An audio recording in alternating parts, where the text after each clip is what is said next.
Пошли. Все вместе. Какие ваши доказательства? They want you to comply. Cancel culture is about canceling. Кокаином. Up yours. Woke moralists. Up yours. This is systematic bullying that's happening. Woke moralists. Up yours. And they believe that they can then Woke shut us moralists. up. F around and find out. Up yours. Woke moralists. They seem animalistic is what I mean. No, they're worse than animals. The woke mob, they ruin everything. They stop Ben Shapiro from going to events and speaking. They stop Ann Coulter from doing it. I will never surrender even a single inch of ground to a pitchfork mob. You never cave to the mob. We will never bow to the mob. Ever. No matter what. Do you see the final expression of cancel culture in terrorist groups like Up yours. We'll see who cancels who.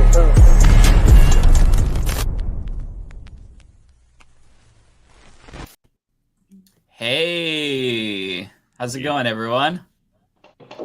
How's it going? It's going good on my end. How are all you doing?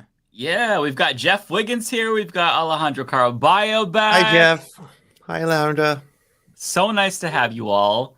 It's the Before we have Jeff and Alejandra introduce themselves, we have some really bad news. So we kicked David Dole and Rebecca off the show permanently.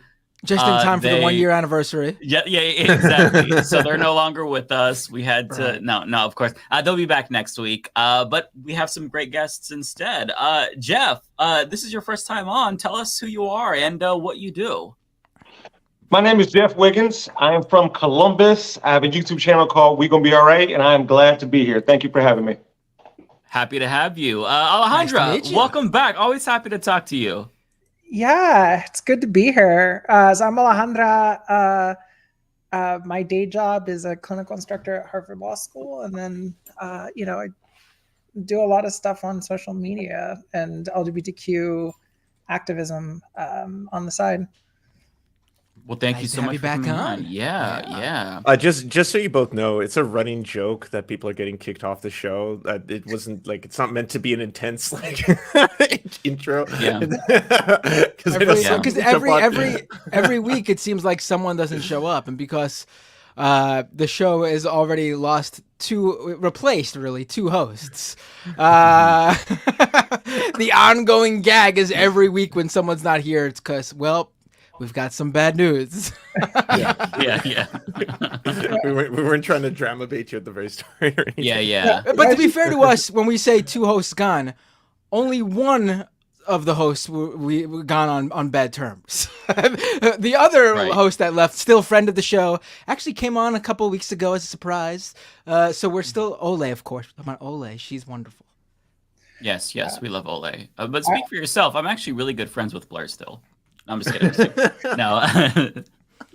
So after that H Bomberman video, oh my God, we'll talk about that. Let Alejandra and Jeff talk for a little bit. What are we doing? We're getting ahead of ourselves here. No, I was just laughing because I don't think I'd heard your intro with the woke moralist by like.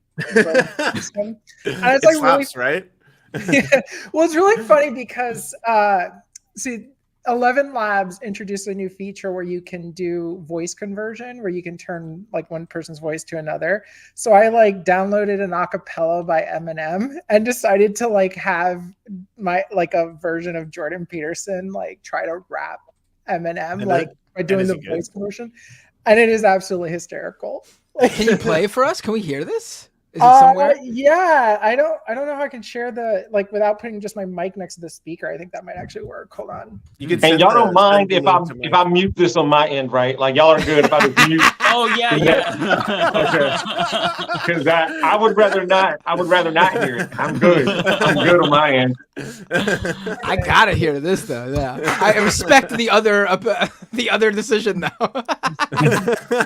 Last one I do though for good at research and also I want to make sure somewhere the chicken fantastic will enjoy them and nut rounds that's made to try to help keep some people through tough times. But I gotta keep a few points, lads, just in case, because even new sunshine backers not hungry looking at me like just one time. I know there was a town where it was. Oh my God. Thing and gonna grab. I still rap like I'm on my darrow. Munch grinds about crunch rounds. Look some chart when you come by. A pale with the skin color of mine. You get too big and pitch on the shrine. You stinks you like that one line of step. Oh no, back on the map. There's that people with our chart that steps like that link hits. All right, I've had enough. I haven't gotten a chance to add it to the instrumental track, but you get the idea. That's wild. Wow. You need to train it on his crying voice though, because that I think will be even more amazing. I agree. We need to hear the voice cracking and the really high pitched Kermity voice that he's got. That's like his that's like his serious voice. We need to get the crying one in there. Okay, so I don't know if you all wanted to jump into the topics right away, but I've been waiting to talk about this all week since I've seen it. It's a video, and it is of friend of the show, RFK Jr., and he was interviewed on Fox News, and this to me blew my mind because I think that Jesse Waters teed this up to be like a softball question and for him to go on some anti-elite rant. But I know everybody already saw this, but let's just watch. On Jeffrey Epstein's jet, were you? I was on Jeffrey Keep your eyes on the Epstein's Chiron. jet 2 times. I was on it. Hold on. You gotta pause it. Can you put it louder? It's kind of low. But also, I'll just put my volume louder too. But we gotta hear that again. People really need to. That's the most I can pump the volume, unfortunately. I put the volume in my ears up louder so I could hear it better. Okay. Yeah, these are all Twitter videos, so they're not the best quality, but yeah. Let's play this again because it really is amazing. I just what is going through this man's mind? I have. You all yes. seen this? Okay. You weren't ever on Jeffrey Epstein's jet, were you? I was on Jeffrey Epstein's jet 2 times. I was on it in 1993. Wait, it gets better. And I was on it and I went to Florida with my wife and 2 children to visit my mom over Easter. My wife had some kind of relationship with Glenn Maxwell. And they offered us a ride to Palm Beach, so I went down. Okay, hold on. I mean, it's pretty it's pretty bad to straight up be like to be asked this question and not be able to say, no, of course not. I've never been on his plane, and not even like, yeah, there was just one time I didn't know who he was. He goes, yeah, I've been on twice. And then he keeps going. And then he goes, you know what? Not only that, my wife, best buds with Ghislaine Maxwell. She's friends with Ghislaine. Yeah, this is so wild to me. Well, it's crazy how he dug a hole like waist deep, but then when he kept going, he was 6 feet under by the time this was over. Yeah, and he just kept talking. Volunteered it. He volunteered all this information. This is not under torture. He's like, oh sure, let me tell you about my good friend Jeffrey Epstein. It's so wild to me. Like I still am not over this, and I've seen this like multiple times. This has got to be an ex-wife or something, right? Because his current wife plays is in Curb Your Enthusiasm. She's an actress. And Modern Family, right? Yeah, I'm familiar with Modern Family. And who does she play on Curb Your Enthusiasm? Larry David's wife, Cheryl. Right? Or yeah. Cheryl. Huh. I'm sorry. What we ain't gonna do is skim over the kids. Like you got the kids involved, my dude. Oh, he put that in there to basically say, I obviously wasn't going to the pedo island. I was with my kids. We were going to a family vacation. Yeah. Yeah, I'm glad you brought that up. That's worse. Yeah, I was saying it had the opposite effect. I'm like, so you brought your kids to the island, man? Dang. Yeah. Well, he also makes sure to say that they went down to his mom's in Tampa for Easter. They didn't go to any islands. He's really being he's being methodical about giving every bit of detail to give himself an out. But I just wonder how this even came up. Do we know? Do we know how this even came up? The Chiron here says FBI lies about Epstein's flight logs. So is he trying to make it seem like RFK wasn't on the flight or something? Like I don't know what the setup was. I didn't see the first part. Okay, play the video and watch the Chiron change from FBI lies about Epstein's flight logs to what it goes into next. Play it. My children and Mary, my wife, to Rapid City, South Dakota, to go fossil hunting for a weekend. We were going fossil hunting, okay? Nothing else. I was never on his jet alone. I've been very open about this from the beginning. This was in '93, so it was 30 years ago. It was before anybody knew about Jeffrey Epstein's, his nefarious issues, and I agree with you that all of this information. Oh, there it is. Update it. This is amazing to me. I think it's clear what's going on here is that basically, like, they realize that RFK Jr. is pulling more from Trump than Democrats. They're like, we've got to sink him. Like that. They've been doing it for a while. This has been like a thing. Fox News. Sean Hannity was doing it not too long ago. He brought him on, and it's a completely different interview once he said that he was going independent because they just saw the writing on the wall. Like this guy doesn't poll well with Democrats. He's half like anti-vaccine skepticism, transphobia. Like he's not a popular candidate amongst potential Biden voters, but he is amongst Trump voters. So immediately they just switched. And then now they've been doing this ever since. Kind of like, how can we destroy the guy? Yeah. The wild thing is to have your entire base be a bunch of conspiracy theorists and then throw out that I was on Epstein's plane twice. Yeah, no kidding. No, the final boss of conspiracies. He was undercover. He was secretly trying to disrupt it or something. Right. On vacation. Yeah. Wow. One of the good ones. He's one of the good Epstein flight that. logs.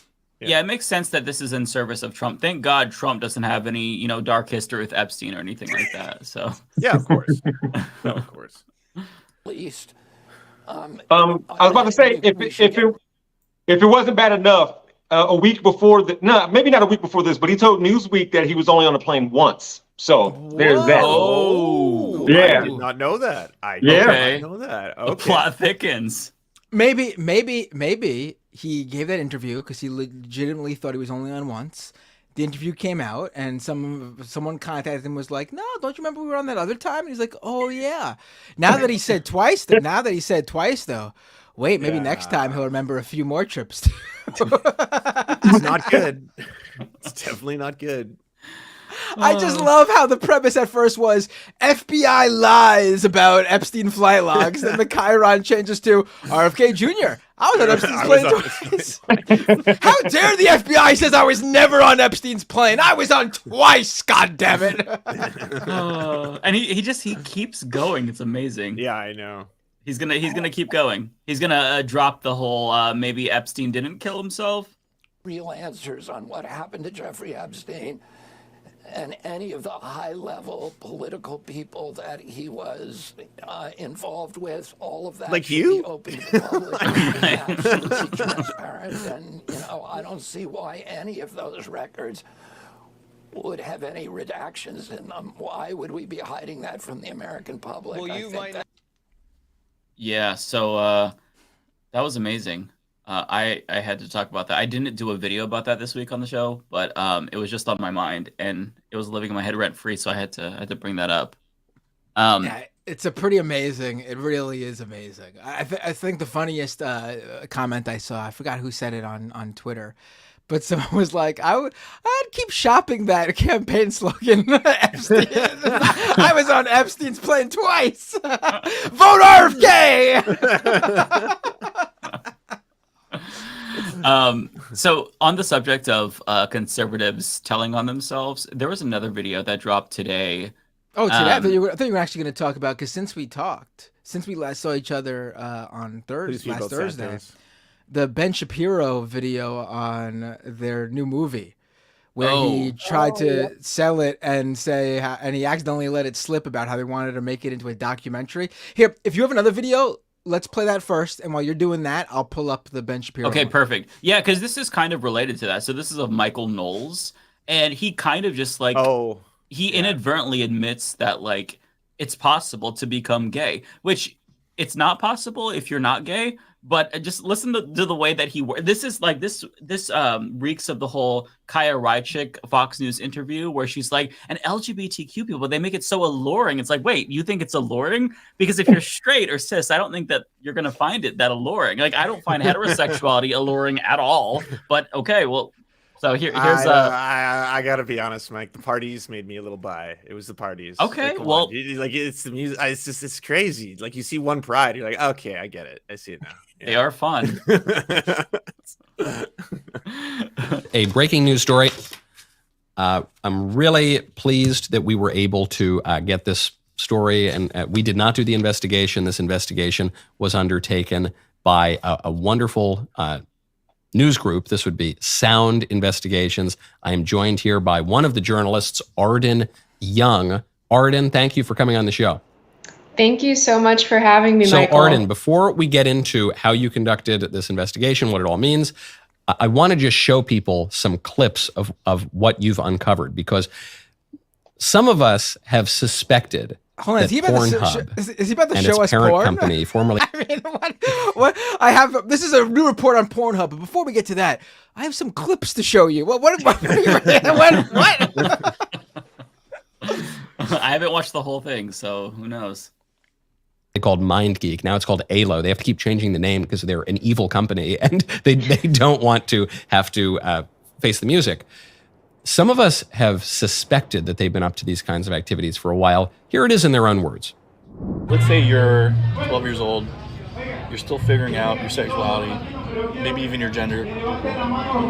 Wouldn't it be helpful to see, not a celebration, but just like maybe a normalization of something that you think is what you want, you know? Probably helps a lot. Let's say I was 12 and I saw like Trans Angels, and I saw all these different sites. It would.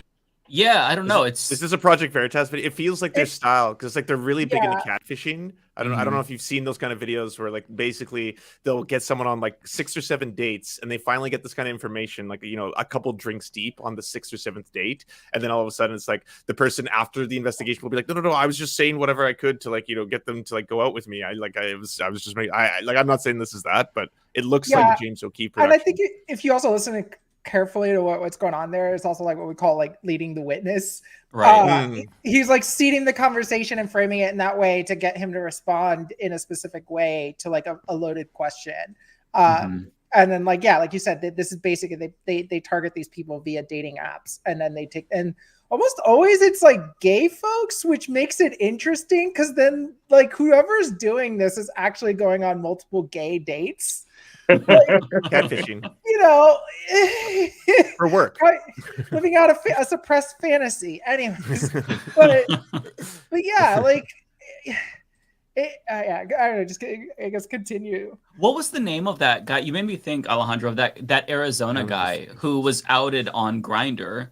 I can't think of his name. Ethan something right now. Ethan Schmidt, is it? Who harasses Petco if they have like pride flags. When he was caught on Grindr, and I think he said something to the effect of that, like he has the gay apps on his phone so he could investigate the homosexual or something. Like, I'm paraphrasing; it's been a while, but maybe this is like similar. I don't know. Made me think of that. It helped me figure out what I do like and what I don't like. They need to try to push stuff that's more. That music is very gay in the background. Accepted. Like putting a I'm checking out their website. It's in a scene. It's not. You wouldn't get that on a normal mainstream site. So test it out. See if you get a bigger audience with it. See if you can convert somebody, right? Like maybe somebody who's never looked for anything like that might find it interesting and click on it. Same thing for bi stuff. Same thing for gay. That's another senior scriptwriter at MindGeek, now called ALO, but we all know it as Pornhub. That's just the biggest pornographers on the planet. 2 major discoveries here. One, they know that kids are looking at their content. They're totally fine with it. It obviously helps their business model. We all knew that. It's crazy to hear it in their own words. We all knew that. The second discovery, to me, is the most shocking. Senior scriptwriter here at the biggest porn company on earth saying, yeah, we're trying to convert straight guys into looking at gay porn or trans porn. We're always trying to push the boundaries. We're not even just serving the market that already exists for porn. We're trying to create new markets by creating new desires in people that they do not previously have, that are certainly out of the mainstream, that are considered more deviant. And we're going to slip that content into the porn to expand the palette, I suppose, of the customer. I can't believe they're admitting this. I know. I mean, I was sitting across from him. That was probably one of the last things I was expecting. I can't believe that Michael Knowles is admitting that he thinks this is a thing that can happen. It's a bit of a self-report. He's the same one that was like, oh, there's all that hypno-sissy porn that is like, this guy is just the biggest closet case I've ever seen. I mean, he literally, I don't know. We should just ban failed actors from society, because I honestly think that's part of it. But like, he was in a gay sex scene in a movie, in college, in a music video as well. Oh, in a music video too. Oh yeah, there's a music video where he's like, it's about basically homophobia in high school, and he plays a gay student who's holding like hands and cheering at the very end of it with his partner and everything. Wow. There's also a video of him, let's just say, knowing how to expertly do fellatio on a man. I saw that. I'll just leave it at that. Like, it is like, no straight man would be that good at pantomiming that. Like, he's put a lot of thought into how it would occur. In the mirror. Yeah. It's this. I think I was thinking that Mike Johnson was like the biggest closet case in the country. No, I think it is actually Michael Knowles, because he just keeps like telling on himself. I don't know if there's any other like good stuff in this, but we could watch for a little bit. But to any person who ever says that it's possible to turn gay, like they're in their phase where I was when I was like 17, where it's like, okay, if I just don't think about being gay, then I could not be gay or something. Like, it's like the pray away the gay phase, where you're still in denial, you're not willing to accept yourself. He's in this phase right now, and he's down the straight path. Like, he has a wife and everything. So, it's a lot of work to have to change course and be his true self. To be fair, he could be bi or pan. It's not. That's true. It's not. That's true. He strikes me as more of like, either he's gay or he's like into something like that's really weird, like straight people weird. Like, I don't know. I won't divulge more than that, because I don't want to shame straight people. I don't know. It's just, yeah. Well, I was going to say, like, if he's trying to deny his feelings for men, like, shouldn't he just stop watching Idris Elba movies and keep it moving and leave people alone? I mean, jeez. Well, you got to understand, he's Catholic. And so, like, part of that is, like, having to live with guilt and, like, constant temptation. And so, like, the whole point of it is, like, making yourself feel miserable all the time. So, and if sounds like its own if fetish. everyone else isn't miserable and is enjoying it, then like it's a problem, and he needs to fix it. And by doing that, he needs to like eradicate LGBTQ people from the planet. Yeah. It's not just about like, oh, I'm being homophobic to like throw people off the scent. It's like, I'm homophobic because I mean, everybody wants to be gay, okay? We all want to fuck hot guys, but we all just suppress those memories deep, okay? I'm doing it. Like, that's what it comes across. I put into work. Yeah. We don't give in to these temptations. Him to say, my instincts were to just ask him about the kinds of things they were marketing to people, because I knew he does primarily work on gay and trans pornography sites. That's mainly what he writes. And he was very, very open. He was very matter of fact.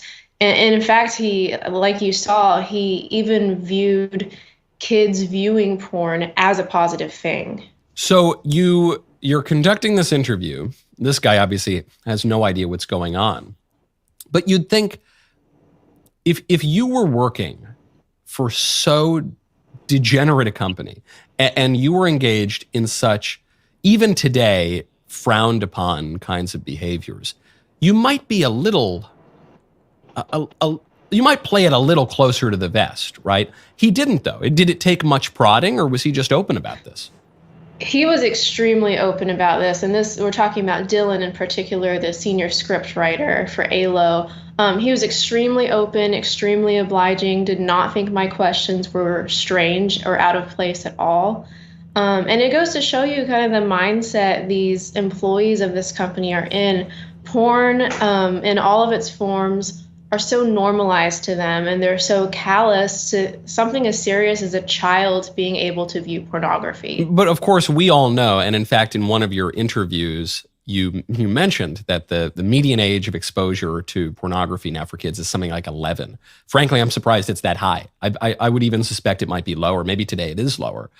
We all know that kids are accessing porn, and that's how the porn companies cultivate and groom their future crop of customers, because kids' brains are very, very malleable. If they get addicted to this stuff when they're 10 or 11 years old, they're going to stick with it for a very long time, most likely.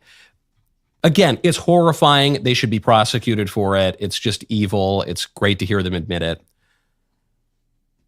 The thing that is so shocking to me, I guess, is that we have been told for my entire life by the left, by the pro-pornography people, by the sexual revolutionaries, that sexual desire is innate and immutable. It's an orientation.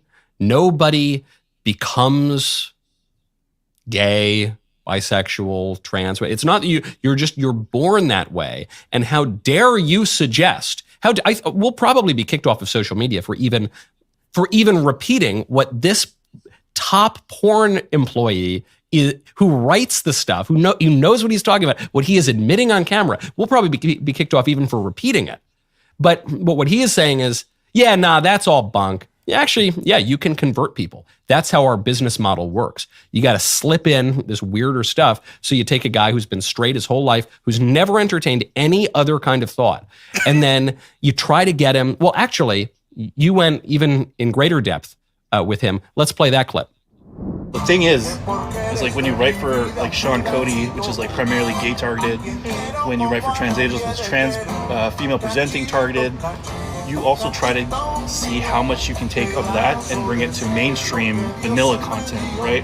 Because like Brazzers and Reality Kings is predominantly for straight men, but you try to like push the envelope as much as you can. Be like, okay, can I hint at like bi content here? Can I like talk more about like, what if we brought a trans talent onto the site? And you kind of like take those risks to try and broaden it a little bit more, even though you know that you have a site dedicated to that, right? Like you're always trying to push it a little further. Because the thing about Trans Angels, which is a site, it's female presenting trans women, and like they sell that to straight men. Like, oh my God! It is so obvious what's going on here. Press pause. They completely misunderstood what this guy was saying. That's what this comes down to. He's not talking about convert them as in converting them sexually or whatever, which we were joking about because that's ridiculous to begin with. The guy's talking about converting them to paying subscribers. Yeah, conversions. Yeah, right. Because straight content is easily found, like, you know, man and woman, what is it, like MF or whatever they call it. That's all over the internet. You could easily find that shit for free. That's Mike Figueredo, MF, whatever it's called. I don't know. but when you get down to what, like in the porn categories where like it's like specific niches, like gay content, trans content, they're notoriously like the driving like force for like financially for a lot of porn companies nowadays, because people, that's not so easily found for free online. So people who search that out usually need to pay for it. That's what he's talking about when he's talking about converting them. It's so obvious. It took me to hear the whole conversation. And then you hear that he's talking like business. Like the guy thinks he's telling this woman about his industry, like how the business works. And she's contorting it to mean something completely different. Yeah. Sounds like what you talk about if someone asked on a date, what do you do? And it's like, oh, I work for this company. And it's like, okay, what do you do for the company? Here's what we do. And then they specified, and then afterwards it went down. Like, I think you're 100% right. It was about conversions, not about converting people sexually with the secular flesh and better desires, and we can't resist when we see different things, kind of stuff. Right. It's super. No, go ahead. What was also interesting to me is like she's like saying that like she asked those questions. It was very clearly a man asking those questions. So like she wasn't even present for any of that. Like so that is another like weird thing where she was like presenting as like she was the one there doing the investigation and she wasn't. That's just like something I picked up on because like it was very clear that the person asking questions was a man. Yeah. And Matt, even if, and it's clear what he was actually talking about, but even if he were saying that he was trying to convert someone's sexual orientation, he said he was trying. Knowles took it as, oh, confirmation. That's something you can do. That's definitely something more like you validation. Can do. Yeah, like, oh, valid. Yes, I knew it. I mean, yes. So yeah, he was determined to take that the wrong way. Yeah, and listen, if you are one of the conservatives who are fearful that you can be converted to being gay, test it out. Like, you could literally test this out. Sleep with someone of the same sex, and if you don't like it and you don't start being attracted to them, then guess what? Congratulations, you're straight. Like, I promise you can't change what is innate, because a lot of us gay people have tried. Right? Like, a lot of us have tried to just we've tried to pray away the gay. Like, when I was 16, I was one of the kids who accessed porn, and I was trying to watch straight porn to, like, ungay myself, but it just repulsed me. Like, it just... or you watching that straight porn at a young age turned you gay. Maybe. According to Michael Knowles, right? Mm-hmm. I mean, it's so ludicrous. It's so ludicrous. It's like, listen, obviously Pornhub has its issues, many of which a lot of things to criticize Pornhub about. This is the conservative MO, always missing what's right there in front of them to chase a conspiracy theory. They could have easily done an expose on Pornhub that actually got to actual legitimate issues with the platform, the website, the company. But no, they chose to go after this insane conspiracy theory that they're inserting trans and gay content into straight content to turn people gay and trans or whatever. For a new market. Dumbest thing I've ever heard. That's how, like, because the main thing is like, they don't care how sex workers are getting exploited by that platform. How they're like, for the longest time was just people were uploading content and people weren't getting paid and just all of those things. Like they don't care. They know that won't drive their user base or anything. So they have to like frame it in a gay trans panic type way to get anyone to care. And that's how they frame it. Because otherwise they know their audience is watching porn. Like they know it, especially the Daily Wire audience. And so like, how do you get them to like, be like, oh, well, we also want to ban porn. And it's like, well, you tie it to like, does porn make you gay? Mm-hmm. that's also, one way to do it. What would a script writer know about anything? The guy who writes, Alexis opens the door and there's the pizza delivery man. What would he know about how the sales or the tech or like the executive decisions that Pornhub makes? How would he know that? He's a script writer. For porn, that just makes it so much more ridiculous. Right? It's even like more divorced from any sort of knowledgeable area. Like it just makes no sense. Yeah. Did you post the link to the? Yeah, it's in the private. Okay. Let me try to pull that in. So this is of. Oh, let me pause it. Okay, so do you want to give people the rundown on the movie if they haven't seen it? I'm sure by now they've seen the trailer of Lady Ballers. Yeah, so apparently Daily Wire doesn't know that Juana Man is a movie that exists and decided that that they were going to be the first ever to create a movie where a bunch of men play women's sports. And this is obviously a, they're furthering the culture war where they believe that there are a bunch of men out there pretending to be trans or pretending to be women or however each conservative has their own different view of how they break this down. But there are men pretending to be women just to play in women's sports leagues so they can absolutely obliterate the women playing and they could be champions or whatever. That's what conservatives apparently actually believe. And they made a whole movie about this. But Ben Shapiro, when promoting this film with Jeremy Boring, the CEO of Daily Wire, who's also behind the film, I think he directed it or something, he accidentally gives the whole game away. He shows us all his hand. I mean, it just do they care? Do they even know does he realize he said this? I got no idea, but he said it. Let's watch this. I think it starts at like 3 minutes because it's the full clip. Yeah. Okay. This is the timestamp that you sent me. Should I? No, it's not that. Yeah, it's probably where that ends. Go to like about 3 minutes. Okay. Wherever the trailer ends. Okay. That should be it. A little bit more. There we go. So that's the thing you did. Yeah.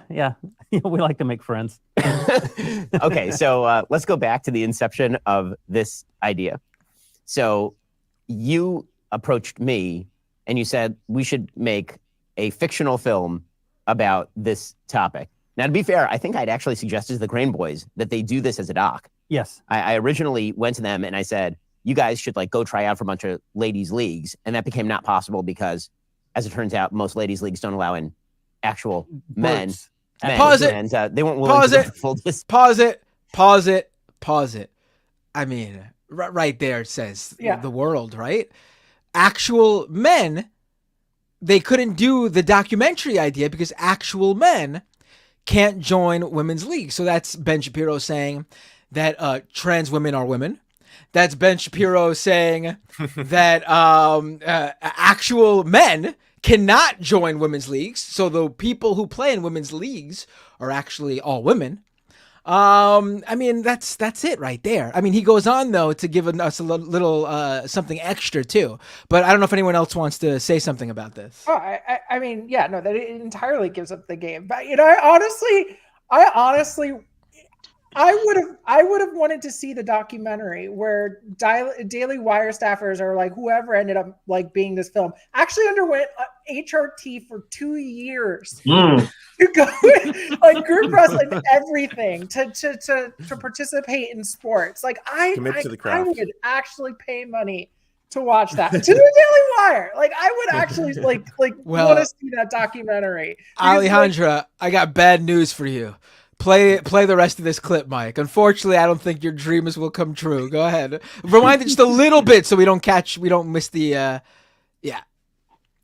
Because, as it turns out, most ladies' leagues don't allow in actual men. And they weren't willing to go the full distance in terms of what it would require in order to, the actual hormone treatments and everything to play in some of the ladies' leagues. But in any case, it turned into this. So explain. There you go. Pause it. I mean, well, I think the thing that you have. I mean, that's another big tell. Like they all these conservatives claim that there's all these, and we should say that like in most of these situations, if like the vast majority of the situations where like they're upset that a trans person is playing in a league that matches their gender identity, it's mostly happening on like the high school and college level. There are not very many happening in like actual like athletes doing this as a job. Well, there's 50 K through 12 nationwide that we know of.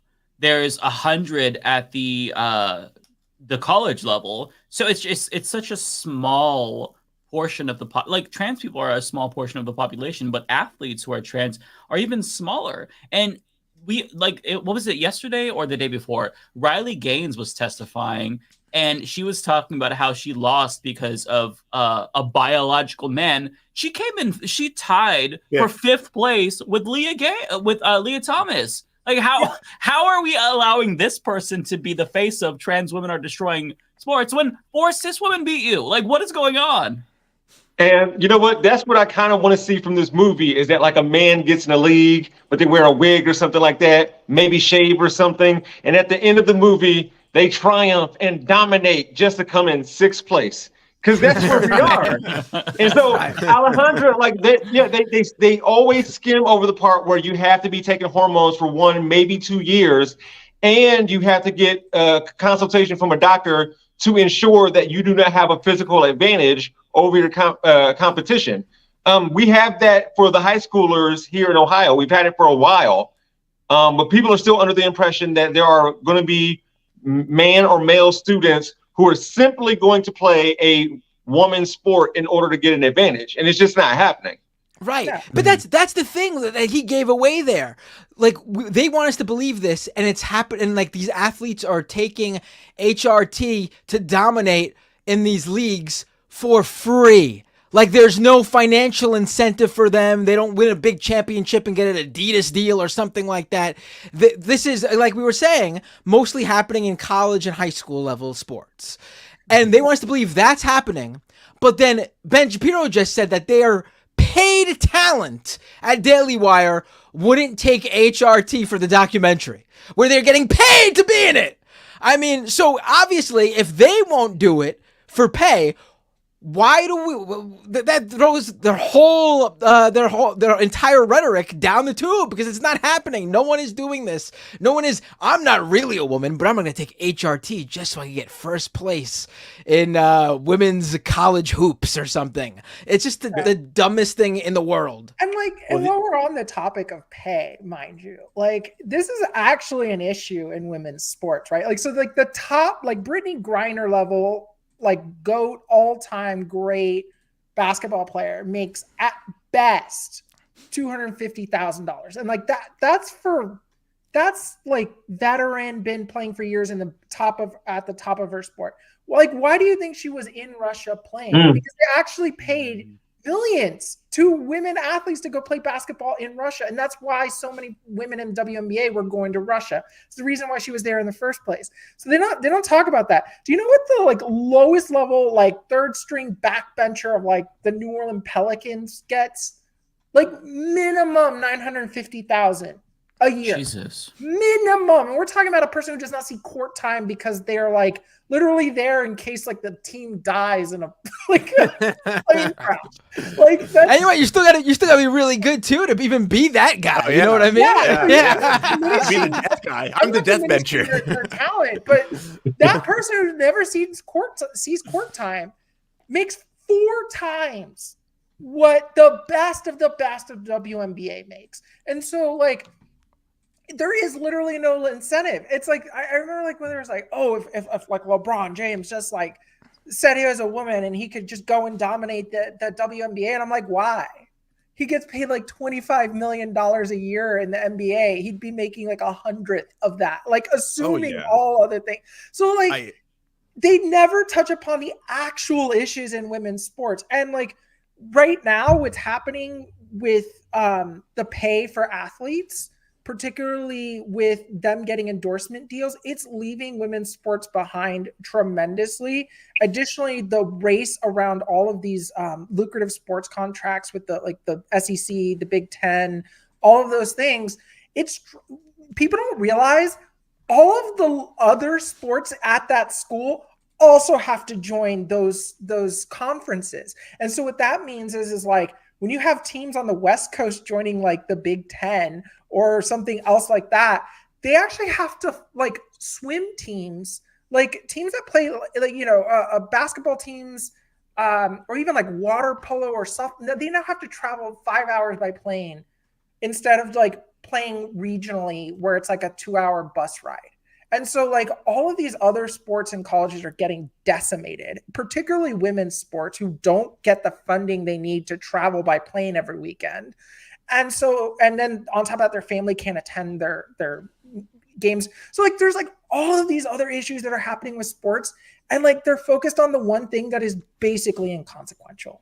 Mm-hmm. Mm-hmm. Well, because they don't care about the other issues. That's why. One of them report, none of them were talking about that.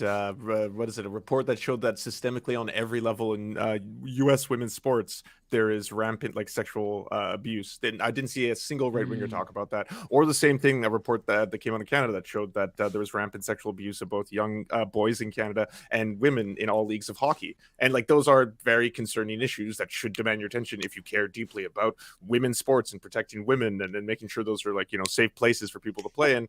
But radio silence, you know, it's just like crickets when it comes to that. No, because all they want to talk about is trans people. They just want to talk about trans women specifically, right? Well, like, all day. This is how shameless they were at that hearing. They had Jim Jordan come in into that. He's not even on that committee. He came in as like courtesy of the chair and was like talking about expert on abuse. Like, yeah, do you want to talk about college sports right now, Jim Jordan? Like, do you really want to talk about that? It's just like the shamelessness of it. And like, oh my God. And then like, yeah, it just also to share your link. Sorry, go ahead, Jeff. No, I was gonna say, if y'all couldn't tell, I'm a Buckeye, and so I was gonna bring up Jim Jordan. Like, if they actually cared, they wouldn't bring this dude as a firebrand for the MAGA situation. But he's got a lot of questions that need answered around here, and a lot of us are demanding that. Which, by the way, my district, I'm in Columbus. My district is not his. That's north of here. Don't y'all look at me, okay? Don't look over here. He's a Buckeye like me, but I am not in this district. But yes, he got a lot of questions that needs to be answered, but he's not doing so because his people aren't forcing him to do so. Yeah, they don't care. To go back to like why they're obsessed with trans people, I wanted to share the link that Alejandro dropped when we were talking about the last subject here. This is why they're obsessed. This is them externalizing their internal struggle. They don't like that they are attracted to trans women. And so they try to do what they can to like demonize them because I guess that makes them feel better. I don't know. This is their coping. No, I don't. I think that obviously that plays some sort of role, but I mean it's so prevalent in a certain a flavor of right wing ideology that it's way more than that. It's way more than whatever this is. I'm sure this plays a role, but some of it is just pure hatred for anything they don't understand or anything that's different. I think it's a wrong turn to just assume that they're doing it for the most part because there's an attraction there. It's part of it. Not all the cases though. Right. It's certainly a thing for some of them, yes, but it is a thing for Alex Jones, at least we know that. Wait, do we know that? That's a thing that came out. Yeah, you seen? I forgot about this. Blair White, like just like sitting on his lap, like, and him having his hand around her waist, like. I don't remember that. Yeah, when he was shifting tabs on his phone, there was trans porn on one of the episodes. Like, do you remember that? Yeah. It was a couple of years ago. I have more names. Joe Rogan as well. Oh, I didn't know Joe Rogan. Yeah, there's a whole clip of Joe Rogan and like three other guys talking about their like porn habits and how much he was watching trans porn and stuff like that. Oh wow, he just admits it. Well, okay, that makes a lot of sense. Wow. So there's other things to talk about. I don't know if you had anything else because I do have some other subjects, but they're much more depressing. Oh, wait, hold on. I'm getting word that there is an issue with the sound. Hold on. Let's listen to the.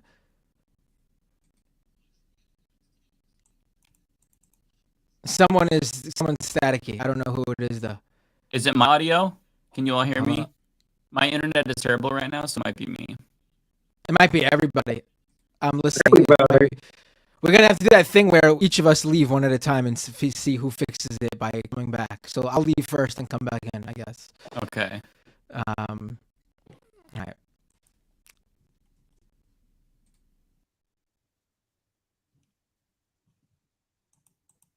I have to stay, otherwise the stream will crash. We don't have to let them back in. We could just continue the show. You can turn it off the island. Yeah. Did that fix it, everybody? Let's see. I'm going to listen. How does that sound? Matt is usually the culprit. I'm good now. Okay, so it's not me. You're okay, Matt? Yeah, that fixed it, I think. Yeah, I think that fixed it. It's always Matt. Always Matt. I don't know what it was. I mean, it should have just been my phone. My mic. But that was a StreamYard issue. It's got to be. StreamYard does have a lot of weird glitches. Because if it was just me it was happening to, then it would be my mic. But being that it was affecting everybody, it had to have been a StreamYard issue. Yeah. Okay, so I have some other videos. They range from. Wait, hold on. I was just told that Lance came back in and broke. Hold on. What? Leave again, Lance. Oh God. Really? What did I do now? I'm listening. How does it sound, everyone? Yeah, that's fixed. Lance. It was Lance. Okay, It wasn't we me. won't It was let him Lance. back in. We'll kick him out. Folks, we lost another member this week. We decided to part ways with Lance. He was causing some issues. I don't know what we're gonna do when he comes back in because it's gonna happen. All the Canadians are gone.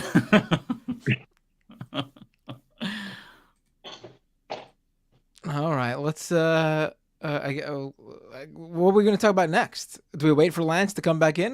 Here we go. Let's see. Let's see. He's back in. Let me listen. All right, how does it sound? It sounds fine for me. I never had a problem. But am I ruining the connection? You Canadians ruin everything. I know. And you have free healthcare. I know. Okay, how does that sound, folks? We have Seems to fine. outsource our tech issues to the audience. That's how you know it's a leftist stream. Yeah, we don't have a producer. It's fine on my end. It sounds fine to me too. I don't hear it, but some people say they still do, so I don't know what to say about it. Yeah, let's just. So It's better. I haven't left yet. Do I need to leave and come back? No. I don't think you're the problem. I wouldn't worry about it. People are saying it's fine. Okay. It's probably just StreamYard. It was probably George Santos. That's who I blame. Yeah. Which, by the way, he's making so much money off of Cameo. Why Yeah, are I people noticed he giving upped this his price every transphobe day. cameos? You know, Yeah, he, it's so like- it's so stupid to give him money for. Like you're. It's one thing to like laugh at his behavior and like do whatever with that because it's for free, but to actually actively give him money, it's extremely stupid. And friggin' right. John Fetterman paid him like $300-something for a video to mock what's his face, the Democrat who's Senator Bob Menendez, yes. He calls Menendez the senator from Egypt. Yeah, ironically, which is so pointless. Honestly, John. He's the Fetterman's senator from Israel. John Fetterman's quickly becoming the absolute worst. Really a horrible person. Quickly, it pops when I talk. Oh man! All right, I'm gonna tweak the settings then. I don't know why. I don't know if you all wanted to watch this video, so I have the video of John Fetterman. He's on CNN, and Abby Phillips, I think that's her name. She's going to ask him whether or not he thinks that anything that Israel is doing amounts to war crimes. His response is, it's so insane. So I'll go ahead and play that. Questions about what's happening on the ground in Gaza, about the really extraordinary civilian death toll that has happened as a result of this war. Do you believe that anything that Israel has done in these 6 weeks of fighting has amounted to a war crime? Of course not. Of course not. And it's like, let's not forget what Hamas started. They broke the first ceasefire, and then they attacked Israel and murdered over 1,200 innocent women, children, babies, everything, and brutalized it in the most unspeakable kinds of ways.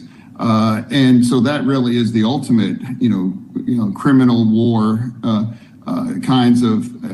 This is absolutely an unequivocal attack to destroy Israel, and we must remember that that's how started all of this. But are you comfortable, Senator, with the number of Palestinians who have lost their lives?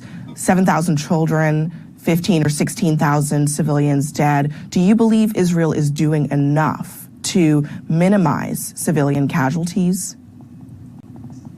Now, one death is too many. It's a tragic. I don't value any Palestinian child life any more than or any less than my own child as well too. It's heartbreaking and it's awful. But I do fundamentally believe that Israel must destroy Hamas to achieve changing conditions that allow for peace to prosper. Yeah, that's enraging.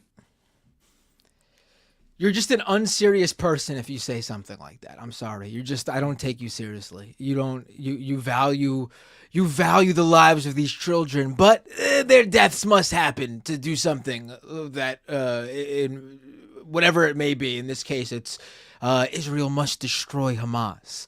It's just ludicrous. It's a ludicrous position. You cannot say you value those children's lives or you care about those people if you give your thumbs up to what's happening. It's that simple. You're just lying. You're a liar. And you're trying to say something that conflicts with that just to make yourself feel better so you don't sound like an insane person endorsing this type of stuff. But you are. You are a terrible human being if you endorse what's going on there. I was trying to consider while he was talking, what's the worst that's going to happen to you if you admit that Israel is committing war crimes? What is it for him? Like, what's going to be the thing that happens to him? What's the consequences going to be? I don't know what they would be, but like, there's no reason to say otherwise. That like, those are definitely war crimes. We know that because America is a part of it, and we do war crimes real good here. So the denying it, I don't know where that goes for him or anyone in his position, really. I don't think it's him necessarily being afraid of consequences or anything. I think for him, it's the reason why he was popular in the first place, and one of the reasons why he won an election and had such broad support is that when he believes in something, which 99% of the time had been aligned with the left, he just doesn't back down. Like, he just hammers it, and he just goes at it 100%. And I think here, like, it's just very clear. Like, this is truly what he believes, and he is going for it. And it's alienating a large part of his base. Like, he's out there saying there's issues at the border now. He's going full throttle. I don't know if you guys saw this earlier today. I'll drop that link. He's going full throttle. Jesus. Right winger here. He's going for it. He's making the jump. Well, if he wants to run for president, he doesn't have the left anymore, so he's going to have to find some new base to pander to. So maybe moderate Democrats. I don't know. He's just so insufferable. He even went out and here's the exact quote. It's in an interview. This is in Politico. As stalled immigration negotiations imperil U.S. aid to Ukraine and Israel, Senator John Fetterman is blaming not only Republicans, but also members of his own party for what he described as a reflexive political resistance to a border security deal. I hope this is quoting John Fetterman now. Wow. I hope Democrats can understand that it isn't xenophobic to be concerned about the border. It's a reasonable conversation, and Democrats should engage. So he's like indistinguishable from conservatives right now. Yeah. It's like, you're getting the same talking points. One of the important things to remember is, like, liberals are always one moral panic away from just going full fascist. Like, that is like, whether it's crime, whether it's like immigration, whether it's like some other like just insane moral panic, like, they just immediately like revert to like, we need to do everything like right now to immediately like destroy whatever this is because it's a threat to white suburbia. And it gets even. I'm looking at this article. It gets even worse. He goes on to say, honestly, it's astonishing, and this isn't a Fox News kind of statistic. This is the government's. You essentially have Pittsburgh showing up there at the border. This is John Fetterman. He's talking about the population of Pittsburgh, I'm assuming. So he's gone full cinema. Well, no, you can't even say that because cinema didn't really say she was a progressive. I mean, she did, but she wasn't like supporting progressive policies like he was. She used to be like one of those kind of like, she was almost like touting that she had one of the most green platforms. She was incredibly progressive. Like, she's a really good textbook like track of someone going from, hey, by the way, I'm now inside the system and it's deeply lucrative. I can make a lot of money if I do certain things. So I'm going to change all my beliefs and vote a completely different way than you'd expect. Jesus. Yeah, it's unserious. Sucks. He absolutely sucks. Yeah. And then he posted that disgusting meme on Twitter earlier today. Have you seen this? The Drake meme? Pull it up. It is. Listen. What? You gotta see it. He posted I'll try a to Drake. find it. He posted it. Well, it's on his on his Twitter page. Hold on, I responded to it too. I was rage tweeting it. Like I saw it and it just pissed me off. He's a bad person. I'm sorry. No. This is someone who will never get my support again. I'm, he's done. He's gone from. This is just a disgusting meme at a thing to post in multiple levels. Multiple levels for a sitting U.S. senator post a fucking meme. To post a meme, the Drake meme. It takes so many things and demeans them. It demeans women. It demeans victims of sexual assault to turn rape into a meme. It demeans the people over in the Middle East who are involved in this to turn it into a meme in this way. It is disgusting on so many levels. If you are a serious person trying to discuss extremely serious and sensitive issues, you do not make a fucking internet meme out of it. And do that especially if you're a U.S. senator. Get out of here. This guy's got to go. This guy is done. Yeah, absolutely. Absolutely. It's so incredibly disgusting. Like, you can be critical of BDS. You can be like trying to raise the issue of Israeli women being raped by Hamas and like wanting to condemn that. And absolutely it should be. But like putting it into a meme, are you fucking serious? Like, it just so belittles like all of it. And it just, oh my God, it's so disgusting. It belittles the cause that he thinks he's standing for with that meme. Yep. True. So I hadn't seen that, and I personally wish I wouldn't have seen it because that's gross. It's infuriating. Yeah, that's heartbreaking. Yeah. So I don't know if you all saw, but so a prominent scholar from Gaza who is also on Twitter, like probably all of us follow him. He was killed today by an Israeli airstrike on his sister's house. Did you see his last tweet? His last tweet, he was accusing Biden of genocide. I can read it out. Can you? So this is Rafat Gaza was the account, or the official account. And the Democratic Party and Biden are responsible for the Gaza genocide perpetrated by Israel. That's the last tweet he'll ever make. It was a doctor who had done a lot of interviews. You probably saw his interview on Democracy Now!, where they were actually like recording directly inside, I think, Al Shifa Hospital at the time. And he's just talking about how dire the situation is and how he's lost hope in humanity and all this kind of stuff. It was hard to see. Yeah, there's one video. The first video that I saw of him really stood out because he's saying like, look, I'm an academic and I don't have like a weapon, but if the IDF comes into my home, I'm gonna throw my pen at them or something like that. I actually have that video. I don't know if you want to watch it. It's just this one really, like, it broke me seeing this news because he's such a like loving person, such a smart person. Just like, what a loss. But I'll go ahead and play the video. We know that it's very bleak. It's very dark. There's no way out. If there's no water, there is no way out of Gaza. What should we do? Like, drown? Like, commit mass suicide? Is this what Israel wants? And we're not going to do that. And I was telling some friend the other day that I am an academic. Probably the toughest thing I have at home is an expo marker. But if the Israelis invade, if they charge at us, open door to door to massacre us, I'm going to use that marker, throw it at the Israeli soldiers, even if that is the last thing that I would be able to do. Okay. And this is the feeling of everybody. We are helpless. We have nothing to lose.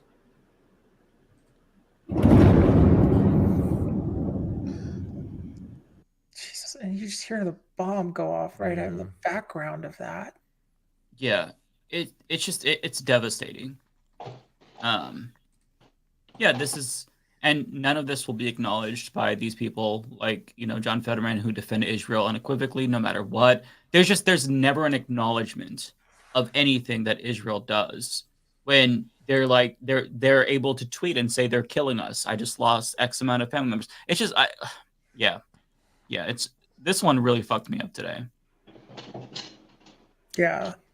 Oh, and like the thing that gets me is like, there's always this like strain of people being like, where's their Nelson Mandela? Like, where's their like MLK or Gandhi, like the peaceful person? And like, this was just a peaceful academic who could have like shown like a peaceful way to resist and like show a better way for Palestinians in Gaza. And like, now he's dead.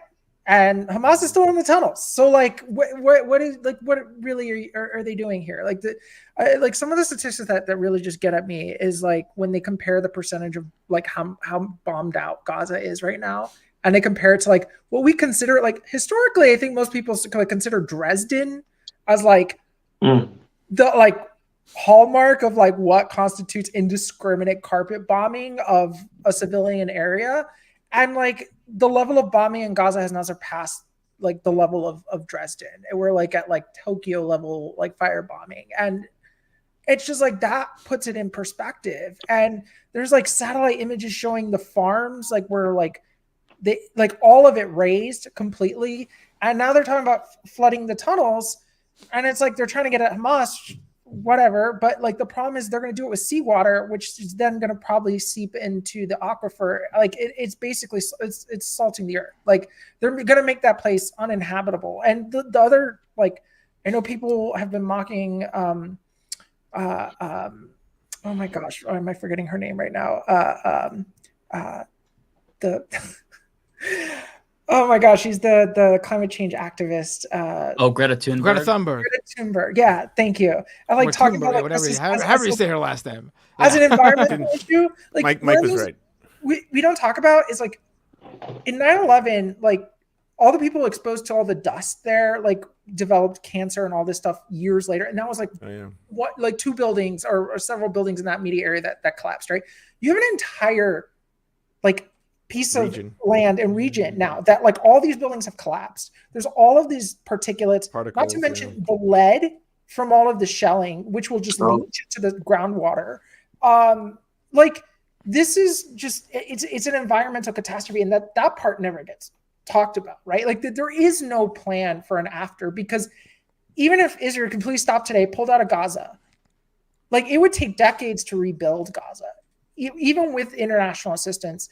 And then what is there would not be habitable. There'd be so much lead in the soil.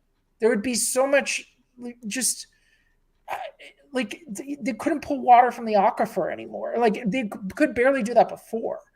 And there's probably, who knows how much, like who knows if they're still using asbestos in their building materials. Like even if you wanted to build for peace, like you're going to have untold health catastrophes for generations.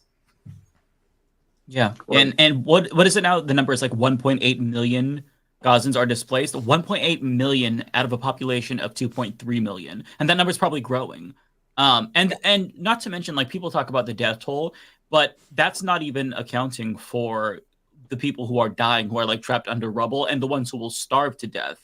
It is such a massive humanitarian catastrophe of such wide proportions that, like, I don't think we're going to fully understand the scale of this until years to come. And it's not even over yet. And our government is complicit. And this is one thing that makes me so fucking mad, is that Joe Biden is willing to, and I saw somebody tweet this and they said it more eloquently. They're like, Joe Biden is willing to lose to Trump because he won't tell Netanyahu no.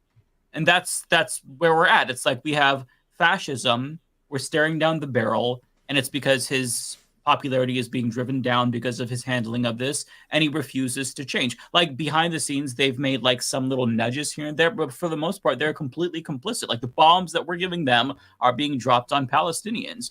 It's just, what a horrible situation. Like, the more that I think about this, the more like doomer I get, because it's just, there's no winning. And even the resistance, like the protests that we're seeing, it doesn't matter if these protesters around the world, if they're just like perfectly peaceful, there's no river to the sea signs, all of them are demonized as pro-Hamas. In fact, I have another clip of Bill Maher. He talks about the pro-Hamas protests across the country. Doesn't even differentiate. Like, first and foremost, like, are there any pro-Hamas, like actual pro-Hamas protests going on? Maybe like at the start on 10/7, you could pinpoint certain examples, right? There was like the DSA where they were celebrating in I think it was like New York or something. And then there was the wasn't BLM DSA. Chicago. It wasn't the DSA. It wasn't the DSA. It was what was it? It was a protest that was put together by some other organization that the DSA had promoted, and there was a speaker. There was a speaker or two at the event who spoke in favor of what happened.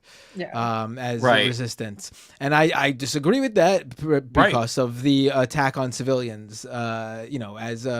But that's not representative of all of these protests. But they try to extrapolate from that and say, oh, well, BLM Chicago, they had this We Stand With Palestine in a paraglider. So because like some social media dude of this one chapter did that, then all the protests are tainted. Like there's no winning. That's the point. That's the point no of winning. it. The point of it is to taint everything and change the conversation. I mean, right now we're talking about not us right now on the show, but in the mainstream, the big story right now isn't that hundreds of more people just were killed in Gaza. The story right now in the U.S. media is, the presidents of Harvard and other Ivy League schools couldn't condemn anti-Semitism, and they looked really bad in that video with what's her name, Republican Rep Stefanik. Oh, Stefanik, right? Because Stefanik was so great. She any liberal or Democrat aligning with her and seeing and looking at those videos and saying, "Oh, she looks good in that." You're complicit. She's the same person who does not care about any of this. She never she backed Trump and supported Trump this whole time after January 6th, for example.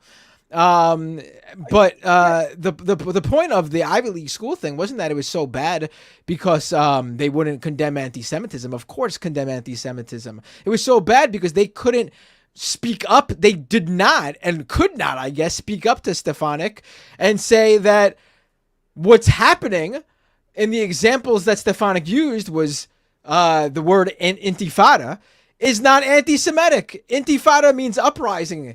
It's not a call for genocide of Jews.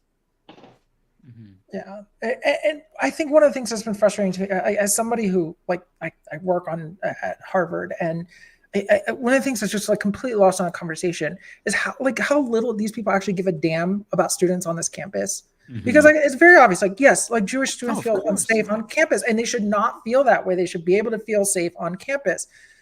I've been helping a lot of Palestinian, Muslim, and Arab students who have had their faces posted on the doxing trucks, who have been doxed. There was a student here who got doxed and was receiving calls to her personal cell phone, saying that she should be beheaded and raped. And this is what has been going on to Palestinian students and Arab and Muslim students on this campus. They have been doxxed, they have been stalked, they have been sent death threats, they've been threatened. And we're coming on the heels of last week, 3 Palestinian students in Vermont being shot, one now who is permanently paralyzed. And, 2 months ago, the 6-year-old being stabbed in Chicago. And there's very real violence and threats and harassment occurring on campus. And and none of it, and they never get brought up. It's only a concern for anti-Semitism. Yes, we should be concerned about anti-Semitism, but we should also be concerned about the Islamophobia that is being perpetrated right now and just the open calls for violence. It's just, it's so incredibly infuriating. The point isn't student safety, because that, again, like what we're saying, that's not the point.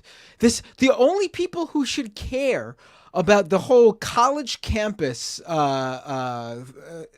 stuff that go on even before Israel and Palestine in this most recent example, anyone who cares about that should be people directly involved, students who attend, parents, teachers, faculty, etc.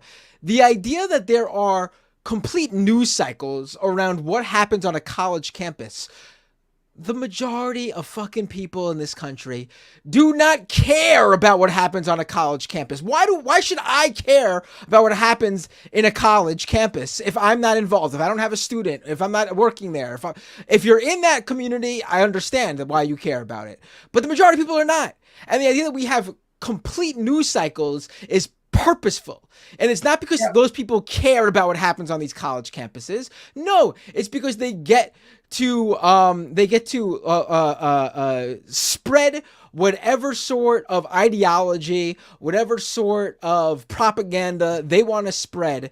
They get to funnel it through this college campus story, I guess, in a way of I don't know, getting extra sympathy because it's happening to students or something. But they do it to focus on their own personal agenda because they don't care about the students. Well, they're They don't care demonizing about what's students happening at 90% of the time. They're snowflakes. You know, they're too liberal or left. They're commies. Like they don't like. They hate the students. So yeah, it's all coordinated. There's certain narratives that are all pushed. Well, they hate the students until those few students align with their rhetoric, and then those students are being they can silenced. exploit them. They're Yeah. being silenced, and it's dangerous for them to be on campus. Yeah, right. Bill Ackman being the kind of example of this, like he was like, the example of them silencing people on campus is like two people who were like anti-trans, and I was like, because of course, like you know, and I think like a lot of it, you know, is partially there's kind of two reasons behind this. I think is one of it is it's about power, and it's about eliminating like sources of institutional power that provide a counterweight or dissent to kind of the ongoing genocide in Gaza. And so essentially what they're trying to do is like the reason why they're picking Harvard is because it is like the leading institution in the country, and they want to essentially bully Harvard into cracking down on any students, staff, or faculty that have any kind of pro-Palestinian sentiments, and to silence anyone who has those sentiments for fear of essentially being doxxed. I can't even tell you the kinds of fears that it is instilled on the student body here. And you know, that's a huge component of it, because like why are we spending all this when there have been multiple times now in the recent past few months of armed neo-Nazis marching in front of synagogues with with Nazi swastika flags, right? Like, you want to talk about threads? Like, why is it like such a fixation on a handful of schools when we have these open neo-Nazis doing this stuff, and it's been happening more and more? And the other aspect of this is just such a clearly racist attempt to get Claudine Gay, the president of Harvard, booted out as president of the institution. She's the first Black president of Harvard, the first Black woman president of Harvard. She only started the job in September. She wasn't even on the job for a month before all of this happened, right? And so, you know, this is so clearly part of it. And like, that is the frustrating thing to me. And like, already Bill Ackman's going out there and saying that President Claudine Gay is a diversity hire. Like, it is just so incredibly demeaning and racist. And like, and this is a guy, Bill Ackman, who defended Elon Musk after he was endorsing great replacement theory and just these vile anti-Semitic tweets.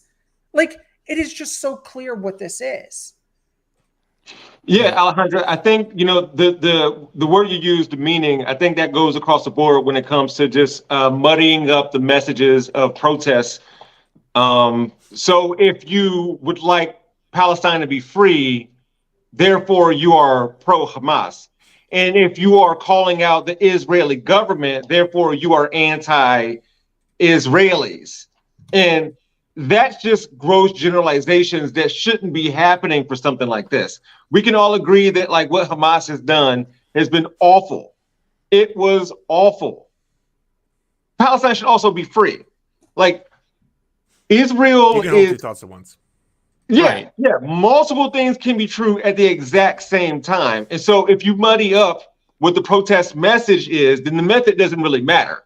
It can be as peaceful as all get out. That doesn't matter.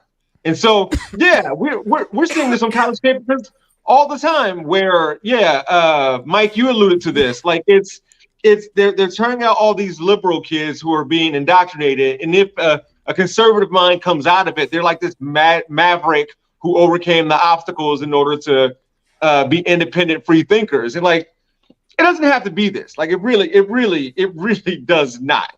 But you know, when you let's be actually, I need to say this. Everybody has bias and agenda and a narrative. We all do. Some are better than others, but we all have that. And so if we're going to come out and say that like college students or even their professors or the president of the university is trying to like lead some revolt against conservatism, it sounds like they got some victim mentality going on that they need to deal with instead of putting it on these individual communities. So it's unfortunate. So Alejandro, I can only imagine what you're going through from time to time, because like this sounds awful. Yeah, I mean, for me, it's like, you know, I think because I it's weird because I wear two hats at Harvard. So I'm a clinical instructor, but I'm also doing my master's in public administration at the Kennedy School. So I'm also a student. So, and it's a weird dual role because like, you know, I'm kind of in these kind of dual settings. And I think like one of the things that just really is just so frustrating for me is like someone on this campus is both a student and instructor, is like how much like the joy of campus was just completely sucked away. Right? And not I don't think between students themselves, because especially at Harvard Kennedy School, we have several Israeli students, we have Palestinian students, and like people were talking, and like I went to a queer women's meetup, for like a pan Harvard queer women's meetup, and like there was someone wearing a keffiyeh and an Israeli person, and like just best of friends. Like it just is frustrating because like that to me is more of the reality of the campus, and like all of these outside grifters that aren't on campus, they or haven't been in decades, are just coming in here and just like stoking division, creating unnecessary just tension to just politicize this and like create more like just unneeded stress on people like who are already going through so much. Like there are so many students on campus that lost family members on October 7th in Israel. And then there are so many people on campus who are continuing to lose family members in Gaza and in Palestine. And like, there are so many students carrying so much weight, and then to throw gasoline on the fire here from just the worst people, it's so infuriating. Yeah. And it's also cynical too, because we all know they don't actually care about the safety of anyone. Like they're trying to talk this up in service of their agenda, because like there's a lot of people who don't feel safe on college campuses. Like when I went to school at Portland State University, it's downtown Portland, probably at least twice a week, there were pastors yelling at queer people, yelling, anti-LGBTQ plus slurs, anti-trans slurs. And so like they never, like these things never get brought up. But they're doing this because they're trying to change the narrative. Like this, and look, this is not just with regard to Israel-Palestine. Like when it comes to the Black Lives Matter protests in 2020, the main thing that they talked about was how violent they were. They were riots. When if you look at all of the protests that occurred, they were disproportionately peaceful. All like 93% according to the 93%. Yeah. So every single time there's something that starts to get momentum, they have to co-opt it and demonize it. And these Palestinian protests, like they're not just taking place in the US, it's all over Europe, it's around the world. So they can't just let that stand. Even Netanyahu apparently was afraid of all of this, these protests that were driving down public support for Israel. So this is what they have to do. They have to attack, and they have to change the narrative, because these protests, they're counter to what they want. But did you hear, Mike, that apparently we've been radicalized by watching TikTok, that for every 30 minutes of TikTok, you become 17% more pro-Hamas? And that's science, and we can't deny that now. Now that we know. I wish you didn't say that. I don't want to deny science on this platform, but that is... I was all over TikTok today, so I'm pretty deep into it now. Yeah, I feel like all of the cooking videos that I watch, I also get a lot of French bulldog videos recommended on my feed. I haven't felt anti-Semitic after watching that, but I do watch a lot of them, so maybe I'm not even like realizing it. But yeah, like isn't it? I was listening to the GOP debate at the gym yesterday, and I'm just like sitting there like, man, it must be so liberating to just like make something up so you can sound smart. Like you don't have to do any fact check. Like it doesn't have to be grounded in reality. You just make shit up. Don't have to spend time researching or trying to learn about anything. You just say what the fuck you want to say. And that moment like was the quintessential example of conservatives just making shit up, pulling stuff out of their ass to sound smart. But I feel like with that one, she went too far. Right, where it's like I'm pretty sure I know the study that she was is it a real thing? Oh yeah. There was a real study, specifically in terms of. I brought it up on the Majority Report earlier today. Hold on, let me see if I can find it.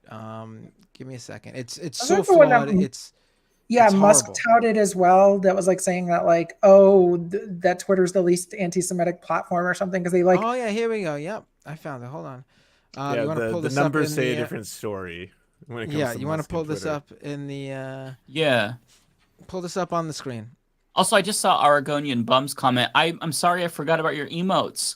I do like them. I haven't been able to reply yet. I'm so sorry, but that's a side point. Okay. Let me pull this up here.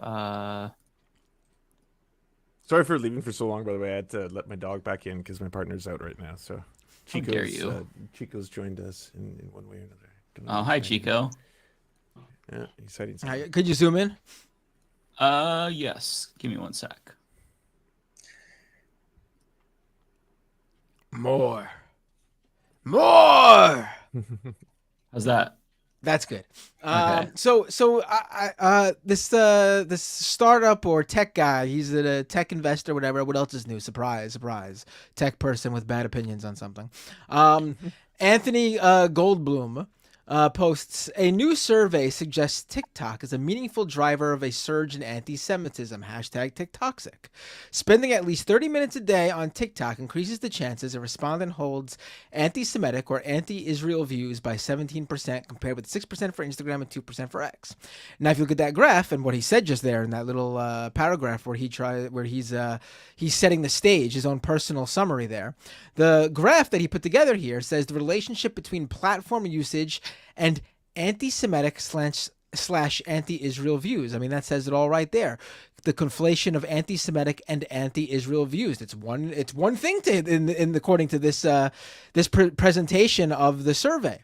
If you look, TikTok way higher than Instagram and X when it comes to anti-Semitic slash anti-Israel views. And again, I'm not making it clear enough with my sarcasm. I want to make it completely clear here. Anti-Semitism is not equivalent to anti-Israel or anti-Zionist sentiment. Well, to them, it's one and the same. Those are two completely distinct things. Well, here's the thing, though. The actual data that he's pulling it from was posted on GitHub, like the raw data. So we have the questions that were specifically asked. And the survey actually did make that distinction. And you could pull this up. A guy by the name of Colin Fraser, he did a very... Oh, and by the way, Anthony Goldblum's presentation there, if you go down his tweet thread, his summary gets to the conclusion that TikTok needs to ban the Free Palestine hashtag because it's the equivalent to the White Lives Matter hashtag or other white supremacist hashtags in the sense of it spreading anti-Semitism. Free Palestine should be banned on TikTok, according to this guy. Oh, actually, let me pull that back up. There's he shows that. Wow. He gives away the game, and what the point of this is. Put the data in such a way so you can argue. Notice he couldn't find anything there's no like big anti-Semitic hashtag going on. There's no what's that racist 4chan meme, the anti-Semitic 4chan meme, the merchant or whatever, the stupid thing 4chan loves. It's not hashtag the anti-Semitic 4chan meme. No, it's Free Palestine, Free Gaza, I stand with Palestine. He wants... Now go back to see what he says here. This is because that's not the tweet I want you to highlight. Go down. You're going too fast. Go up. Okay, sorry. That one right there. Oh, okay. Third from the bottom. In the past, TikTok has taken action on White Lives Matter, All Lives Matter, Letter to America. There are a series of hashtags, starting with Free Palestine, that, like White Lives Matter, sound innocuous but are endangering young Jews. Those hashtags should go. First of all, the fact that this guy thinks White Lives Matter sounds innocuous says everything you need to know about him. I'll tell you right now, it is not innocuous. It is not analogous to Free Palestine whatsoever. And the idea that his first go-to is to say, we need to ban the Free Palestine hashtag on TikTok should be raising red flags to you on what his deal is here. What is his agenda here? And now another guy, dropped the Twitter link for this one. A guy by the name of Colin Fraser, he looked at the raw data. Now, he didn't do, there's a lot more to be done with this raw data. I still got to fully look into it. And Colin Fraser admits he just looked at a few questions here and plotted them on a graph of his own. But when you actually break it down by the questions asked in this survey and don't smush all the anti-Semitic and anti-Israel sentiment together into one thing and just label it all anti-Semitic, you find that TikTok is actually at the bottom of the ones that he plotted here, which he plotted in his graph. He plotted Twitter, and he plotted TikTok, and he plotted television, which is we don't know the data. The raw data just says television. It doesn't describe what. I'm assuming cable news. Who knows if it's Fox News, MSNBC, or whatever. But the point of the matter, it's a pretty all-encompassing term, right? Describing an entire genre. Right. But even if you disregard the television data and just look at the comparison of Twitter and TikTok, can you zoom into these graphs here, because it's too far away, Mike? Let me try.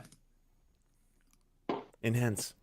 How's that? I don't know if I can get bigger than that because it'll. Okay, so the first question up there, and now I should say the Y is percentage that agree with the statement, and the X-axis is the amount of time, the self-reported time spent.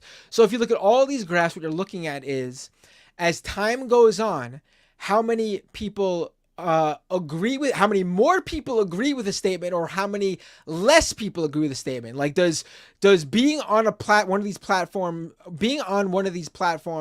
more, does spending more time on one of these platforms, does it make you start to agree more with these statements or agree less with these statements? And some of these ones are, compared to other groups, Jewish people have too much power in the media. I would say that's obviously an anti-Semitic sort of trope right there. The green line, by the way, is TikTok. So if you'll see, the more time you spend on TikTok, it actually goes down. People are more likely to agree with that statement less as they spend more time on TikTok. And if you look, the more time spent on television or on Twitter, the line actually goes up. It even goes up more for television than it does for Twitter.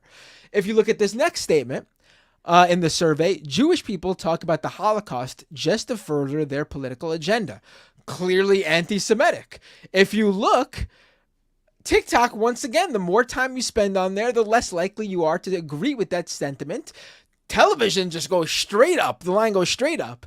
And for Twitter, the line shoots up, and then it goes down just a little bit as you spend more time on Twitter. But it's still more people agree with that sentiment than people who watch television. And then I'll give you another example. Jewish people chase money more than other people do. Clearly anti-Semitic.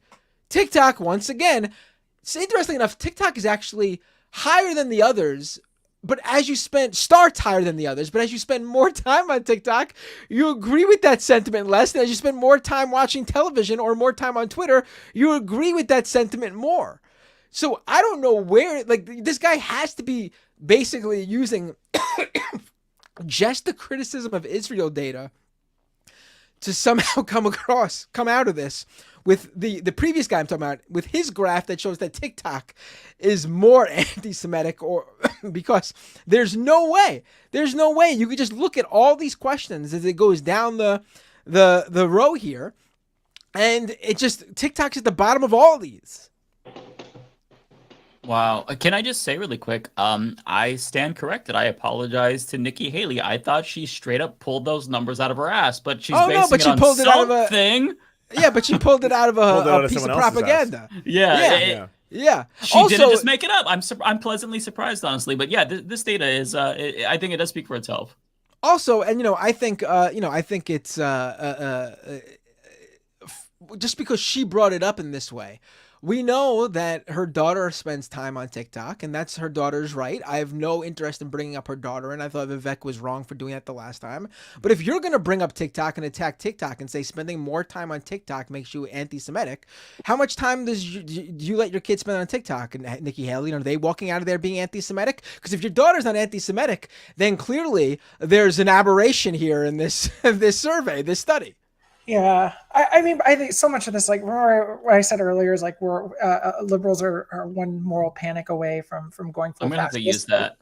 And like the moral panic right now around TikTok. I mean, this is just kind of the latest thing to attack it, but like, you know, there's like first, it's always like they bring up whatever the topic du jour is, but like earlier this year was like the Communist Party of China is using this to mold young minds into like doing whatever they want. And don't forget the Osama bin Laden scandal, where apparently everyone was praising Osama bin Laden's letter. And then I looked up the article on CNN. It said dozens. It's like, it's still up. You can see the first letter says dozens. I was like, this is not hundreds, not 1,000. This trend was literally like 12 or one more people, right? But even with that though, all the examples in the media were like screenshotting the same like 4 or 5 people. Yeah, I know, 3 or 4. And these were, and then there were hundreds responding videos making fun of them. Way more videos making fun of them than there were like, you know, people. Which probably was counted in those dozens. A few of those were probably, at least a few of those were counted in those dozens of videos. I call it the Tide Pods effect, because what it is like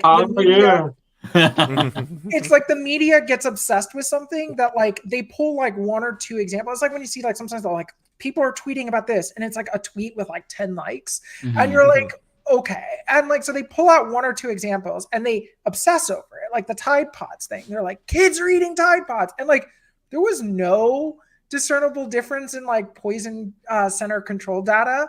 And then like after all those news stories happened, people actually did start like eating Tide Pods because they were like, because the awareness of it actually like increased. And this is exactly what happened with Yashar Ali doing this, right?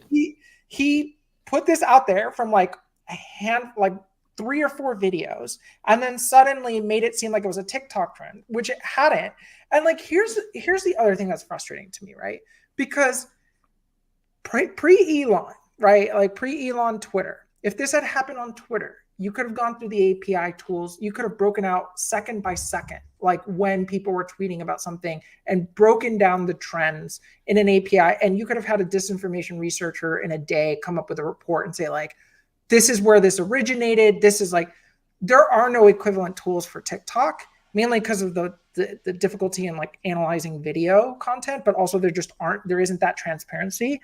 And so we can't know whether or not this was like really a trend, although some people have looked into it and there really wasn't any videos. And then basically there were dozens. Yeah. And then what ended up happening is that Yashar Ali like highlighted this. So then what did everyone do?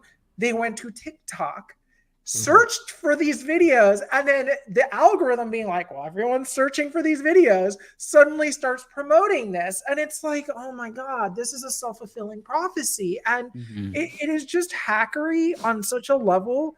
And like, yeah. And so it's that part, right? And so then now we get to this study, and it's like, they're looking for any reason to ban TikTok.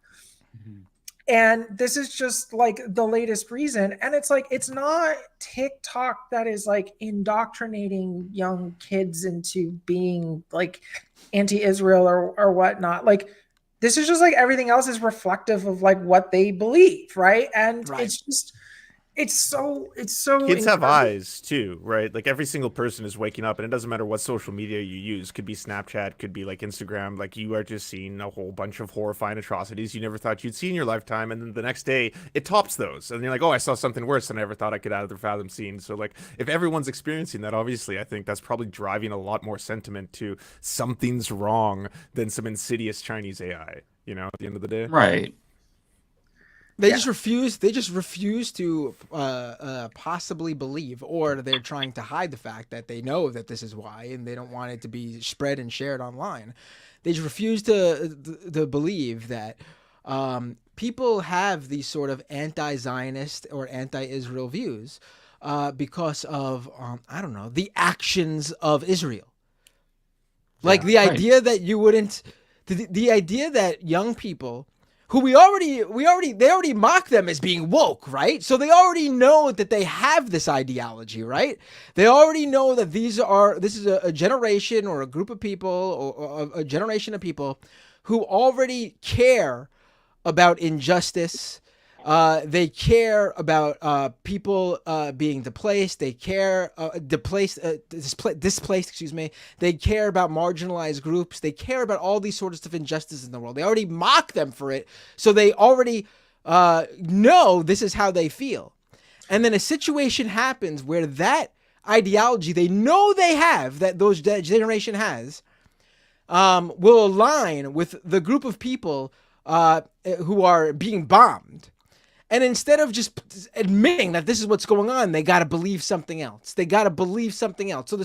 they've been pumping up this whole time the rhetoric that young people are woke, because that's what served them before. But now that young people are woke, and that means that they have a logical reason to be pro-Palestine and anti-Zionist. Now it's, we backed ourselves into a corner here, but we can't admit it. So no, the app is doing it to them. China, the China-owned app is doing it to them. They could check off a number of boxes there. They hit all their talking points. But this is the logic they have. This is what we're seeing right now.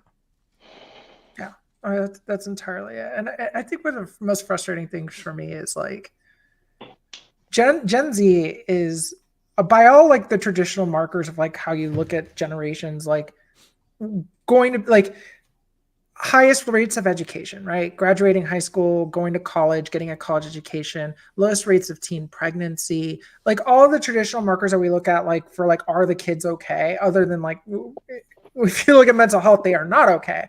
But like those other things that but like no one lowest is. Lowest That's rates the time we live in.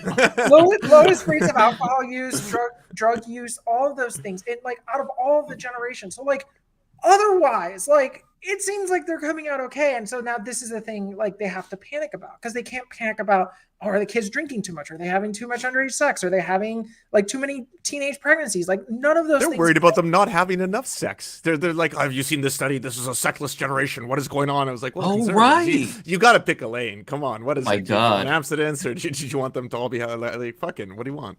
Yeah, I don't know. I mean, it's like since the times of Plato, it's like the elders have to like say kids these days, and it's oh god, it's so frustrating. I have to run, but it's been wonderful joining you. Yeah, tell us where we were just can about find to talk you. about GTA 6. We never talked about GTA 6. I can't believe it. We missed it this whole time. It's gone woke. Yeah, I heard. The woke mind virus has infected Grand Theft Auto. Yeah, you can find me on Esquire on all social media thread, ESQUEER _. You can find me on Blue Sky, Threads, Twitter, Instagram, you name it, all under the same handle. Yeah, and it was unfortunate we didn't get to talk about Grand Theft Auto. Yeah, it's a fun one. I have a video coming out about that tomorrow, specifically about the transvestigations of the main character, because that's it's not a big thing, but it's a thing. Yeah. Yeah, even video game characters aren't safe from the transvestigators, but the only thing I really hope, like as someone from Florida, because it looks like they might actually include like Tampa and Miami and like Naples and Fort Lauderdale. Like it's like it's gonna be a huge map. I don't know. This is like the alleged leaked map. But right before I go, the one thing I hope they have is like some kind of like satirical version of Ron DeSantis. Like I really, really hope, because they put in like all these other news stories, right? That like are taking real things. Like, yeah, the woman with the hammers and all that kind of stuff. Yeah, they have to have like a version of Ron DeSantis in this, and I cannot wait for that. Yeah. Oh, they will. And Elon Musk. I think they already had it. Elon Musk. Yeah, there is an Elon Musk that's been leaked. Yeah. Like Avon something. Avon, yeah. Avon. No, I think that was in the previous one, wasn't it? It was 5, right? Yeah. It was 5 online, so it wasn't like right, in the single player, and it like was in 2017. So it was like I had already checked out. Like I didn't do the online stuff just because like. Yeah, I never got into it too. Avon Hertz. Yeah. Okay. Yeah. It's so clearly him. It's like he's even obsessed with like an AI neural network that calls him daddy, and like you just see what he's doing with Grok, and I'm like, They predicted this 6 years ago. Like, Wow. okay, I have to go. I'll see You take care. It's nice talking to Bye, you. Alejandro. Yeah, it Thank you was so great much to for have coming. you. Thanks. Take care. Yeah. Okay. So you all, of course, probably saw the Elon Musk Grand Theft Auto tweet, right? I mean, the pathetic one with Ian Miles Chong about how he doesn't want to do crime. I can't shoot police officers. It's scary in video games. You do so much real world crime. There's so much shit on that guy's rap sheet. I was like, you tried to bribe your subordinates for sexual favors with horses. with a horse. You can't just breeze past on a horse. With a horse. With a horse. Yeah, horses, fucking economic style. He's got so many malpractice lawsuits for how dangerous his working conditions are, for how racist his plants are. You know, he's been sued by multiple people of color for being incredibly racist in his plants. He's killed people like unintentionally, like, you know, by virtue of making the AI-driven cars that have I think they've killed 40 people so far. I haven't mentioned the thousands of animals he's tortured. You know, like not just monkeys, by the way. He's tortured like all kinds of other animals and pets to try and make Neuralink work and all this kind of stuff. Like the guy is not a great dude. It's a monster. But he won't play GTA because he doesn't want to do crime. But then them reviews are going to come in for GTA 6, and he's just going to be like shooting the plane. This is so sad, but he's having so much fun. God, yeah. I don't believe him. I actually think he did play it and enjoyed it, but he's just pandering. Like that's my theory on this, because I mean, come on, like every time do you see a fucking cop get shot in a movie, are you like, oh, I'm turning this off, I'm taking a stand? Like, shut the fuck up. Like, I'm sorry. Like, who believes that shit? And Miles Ian Chong, same thing. Like, did you see the community notes as he responded? So good. He's like, well, I'm so glad that it's only optional in Cyberpunk 77. Actually, he wrote over 150 articles when he worked for GamerRanks about Grand Theft Auto. I think it was actually over 255. 255, and frequently talked about killing cops and going on crime sprees. Yeah. Jesus Christ. Yeah. It was called out. It's so childish, but to even say that, it's like children understand more that it's not real. Like, it's not a real thing. It's a video game. You're shooting at pixels. Stupid. I've done some wild shit in GTA, and I'm not a psychopath, so I can attest to that. I think all the freakouts about it have been totally unwarranted. People have said that they're upset that a single mother is the protagonist, and I was like, why? In what world is that why is that a problem? I don't know. All right, fine. I mean, me being raised by a single mother, if there's anybody that's a hero, it would be a single mother. But, you know, you don't want to promote that, I guess, or something. They can be I heroes? don't know. Yeah. I mean, look, I don't play GTA, and honestly, I don't spend a lot of time on Twitter, but I did see that there was BBLs in the game, so there was that. That's the only thing I have to consider. But that pissed a lot of people off too. They were like, oh, this is like going to promote sexuality to children, and I was like, it's not for children. This is a product for adults. But Jason Hinkle called it Zionist randomly. He's like, this Zionist, these Zionists at Rockstar, they're promoting this degeneracy. That was the funniest and dumbest shit I've ever seen on Twitter. And like, Twitter is, there's somebody says I'm beating up on elderly in GTA. No, I don't do that. I don't attack the elderly NPCs. But it's funny you think that. No, it's just the moral panic over this game is so funny. And like, we just saw one trailer. So now when we're in this climate where people are really trying to go out of their way to be outrageous and say stupid things to get engagement, like, can you imagine when the release of the game comes out? Like, it's going to be a shit show, but it's going to be funny. It's just ridiculous.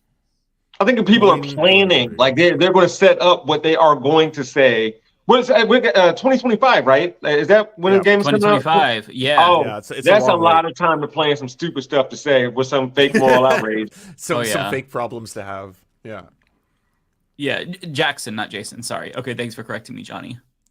He was doing all this banned GTA 6. It's like pornography and all this kind of stuff. And I was like, there's nothing in the trailer that he wasn't doing a year ago on Twitch. He had hot tub streams, you know, with like, you know, with women in bikinis and stuff. Like, it's just hypocrisy because he makes a lot of money. I know, degeneracy. I know, filth. Yeah. It's brain rotting, but what are you gonna do? Play GTA 6. I'm gonna play GTA 6. God, I'm so excited. I'm mad that it's not coming to PC right away, but I will get it on PS5. I would like a PC version, ideally, but it's okay. I'll get my degeneracy any way I could take it. And also Kissinger is still dead, so that's other. That's other true. News. That's slightly. That's true. Slightly positive. Yeah. Yeah. Whenever you feel down, just remember, oh yeah, he's dead. Cambodia. Yes. Yeah. Just never mind. Never mind. No, say it. Say it. No. My kids could watch this. I just and my cat's right there. I was gonna zoom in on her. Don't say when I use my projecting voice, she's always back there. She's like a producer on the show or something like that. Like she's always in the back of my YouTube channel and stuff like that when I talk like this. So I would just say Cambodia, and I'll just leave it there when you're talking about that human. Oh my gosh. Google it. Oh my gosh. I'm sorry. Okay. There was so many people like kissing him goodbye. And like I know it's a thing we do with the dead, you know, we want to be respectful, but like y'all weren't doing that with the dead Cambodians, and of course you weren't. And like, okay, so that's it right there. All right, you got it right there. We're gonna leave it at that, because I think if there's one person, everyone should get a pass and not be like tone policed for like, you know, criticizing the fact that it's probably a better thing for him not to be around. It's Kissinger, right? Yeah. I got yelled at for saying fuck the Queen when the Queen died. People got so mad at that, and I was like, what? He's like, do you not? Okay, fine, here we go. Yeah, people are really weird about that kind of stuff. Yeah. Like I don't get it, but like with Kissinger, I feel like all of these feelings you have about death and respecting the dead, like Kissinger should just automatically, there should be something in your brain where it's like, oh well, I don't mean him, of course. Like just obviously he's the exception where we can celebrate. We can piss on his grave, shit on his grave, laugh at his family. Even I would argue, it's just it's fun, you know. Laugh at his family grieving. To be clear, not them dying. I don't know if they're bad people, but if they loved him, maybe they are. I don't know. Not to go down that. But, you know. you are digging up rapidly, sir. I go each time because build on topic. No, but like there should really be an exception for him. Well, that's exactly why I had to stop myself. I'm gonna say something crazy. But we live in a country where the gravesite of Fred Hampton and Emmett Till, they had to get bulletproof grave markers because people keep shooting them. I saw that. But we have to be kind to a warmonger. Like that's okay. All right. I mean, if that's the rule, I'm not gonna break the rule. Just come on now. Like at least have some consistency here. But you know, what do I know? I'm loving my cat over here on the ottoman. I don't know anything. That's all I know. My cat. Cambodia one more time. Yes. Yeah. Just say Cambodia. We know what's on your heart. Yeah. Yeah, we know exactly what you're thinking. And also the famous quote from Anthony Bourdain about Cambodia. I think that one. Once you've seen the killing fields, you'll never want to like strangle another human more. And I have never wished like death upon my enemies. I don't do that. There's a very big difference between after someone's gone being like, it's probably a good thing they're not around. They were pretty bad, you know. That's not me saying like I suddenly believe in capital punishment. I'm just saying, it's probably a good thing Kissinger's not around to keep doing any more evil. That's all. Yeah, 100%. That's because like you know, we're all leftists. I don't support capital punishment. I do make an exception for Henry Kissinger. Like if he were to go to The Hague, I would support the outcome of that trial, which didn't happen though. So I feel like it's important that we express these things. It's healthy, because if we are just like, oh well, he's gone now, so it doesn't matter. No, the legacy that he left was brutal. And important to explain to people so that in the future you can be seen as that's bad, right? Like this shouldn't be stuff that we venerate someone for, like, and not even try to do that whole like, well, we have to take the good with the bad. There was some positives, opening up China's like, no, we don't need to do this. We should just explain just the gravity and the impact of single humans in some cases, in other cases collaborations, but can have on the world, Yeah, exactly. For years, too. Most people are complicated. Most of us, we're not just perfectly good people, perfectly bad people. I think most people are mostly good. But like when it comes to Henry Kissinger, there's no gray area there. He is a monster who is responsible for millions of deaths. And I think that, clutching our pearls about people laughing at him dying and doing the crab dance song or playing the crab dance song, like let them have this moment, okay? If they weren't celebrating a monster's death, I would be more worried, honestly, because it shows that like we care about we actually do care about deaths. You know, despite laughing at this one, we care about the millions that he caused, and I think that's really important. So, like, let us have this, okay? Stop clutching your pearls, people. We're gonna do it anyway, even if you do clutch your pearls. We're gonna laugh at this and celebrate it. So, yeah, the glow. I will admit the glow is fading. Like after he died, I had like a glow for like a week, just like walking around with some extra pep in my step. It is diminishing, but then I thought about it and got happy again. So, yeah. Well, with that being said, I'm about to go to bed because I am getting sleepy.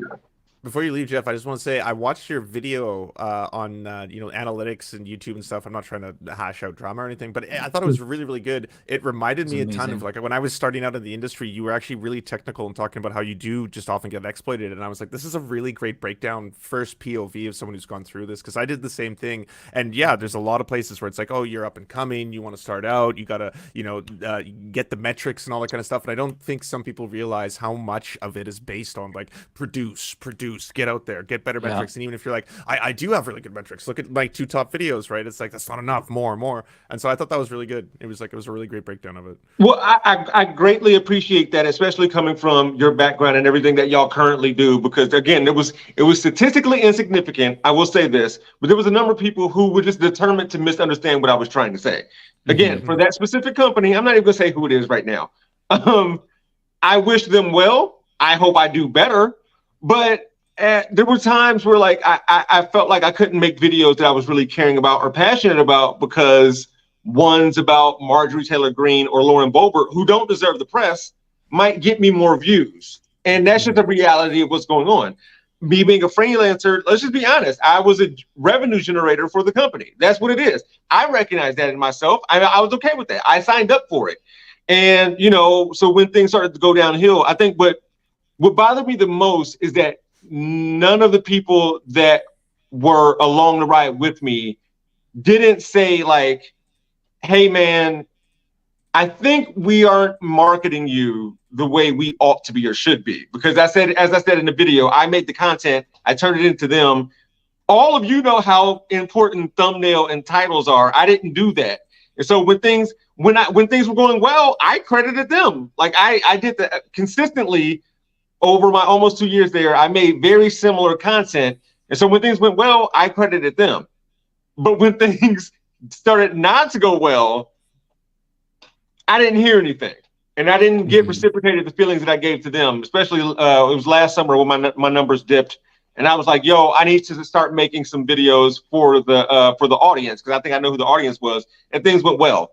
And then when I continued doing that and things didn't go well, no one stepped in and said like, hey, man, you're doing your stuff. I don't know what the problem is. And so, again, Lance, I greatly appreciate that, man, because like, people who were determined to misunderstand me made it seem like I was trying to like ruin the company or something like that. And I never even saw it as a drama video in any way. Like I know you instantly would think that just by clicking on the title, but like I was like, this is just a really honest breakdown of how hard like the crunch can be and how demanding it can be, and and how you much have to constantly feed the algorithm.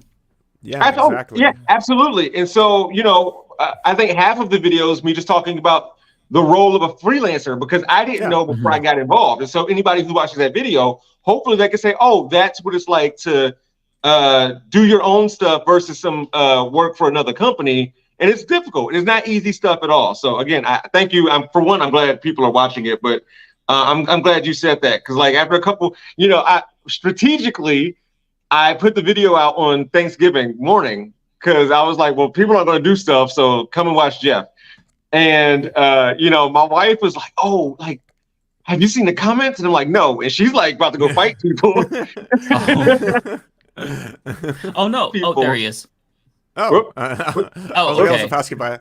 I was like, if you are leaving to go to bed, plug all your let people know where they can find you, because you have a YouTube channel, you're posting videos, and it's amazing content. Thank you. I have a YouTube channel called We Gonna Be All Right. I just did a video earlier today I made a video about rap music earlier in the summer, and then people told me that rap music glorifies crime, and so I talked about the Menendez brothers. I talked about all the movies made for Jeffrey Dahmer, all the movies made for Ted Bundy, all the movies made for Bonnie and Clyde.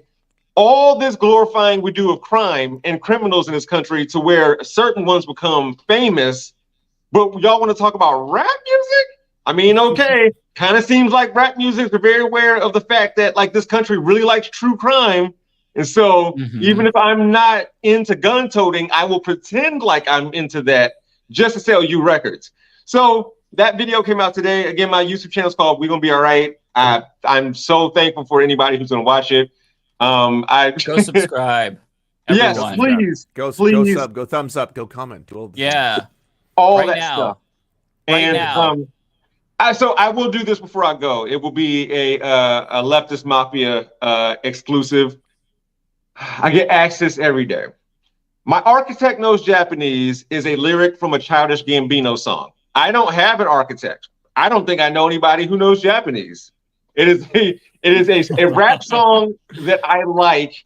When I signed up to be on Rebel HQ, I was going to be like a fake news anchor. And so one thing I said to myself was like, if I'm a fake news anchor, I'm going to need a news anchor sign off.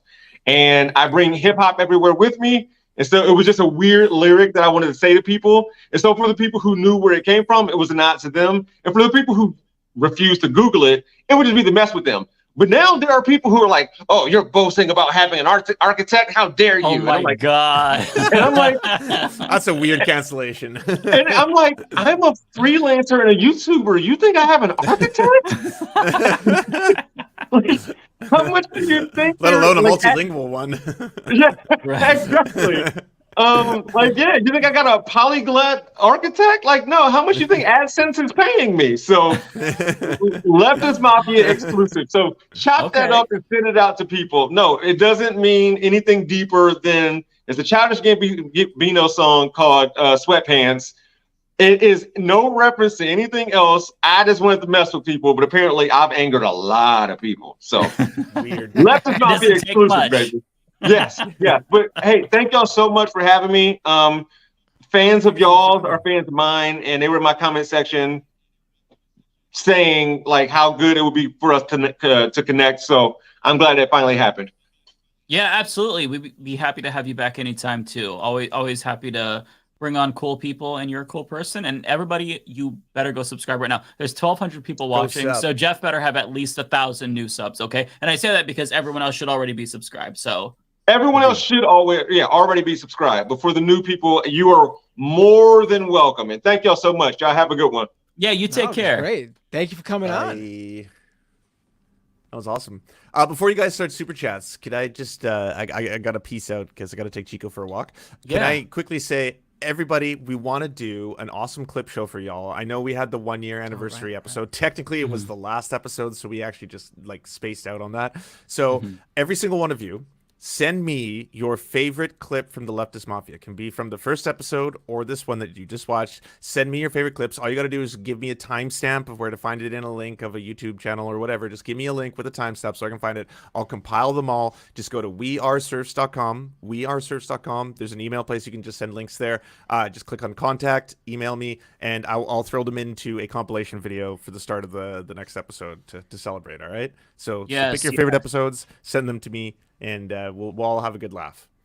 You don't gotta send the you don't gotta send the Harry Potter sorting cap clip because that's already on that's already there. That's I think I know it was early on. I think it downplays the rest of what we've done because we peaked too early. That's the problem. Right. Yeah, 420 was a fun episode too, so you could look there. The first couple of episodes, I think, were great. Harry Potter, of course, #1 favorite clip of all time. Yeah. Amazing. All right. I love you both. I'll see you soon. I got to go. God bless you. Bye. Take care. Peace, all right. Are we Let's ready? I know. Here's one problem. I need you to do it because when I left the studio, I lost all the comments that came before it. So I don't see it in my.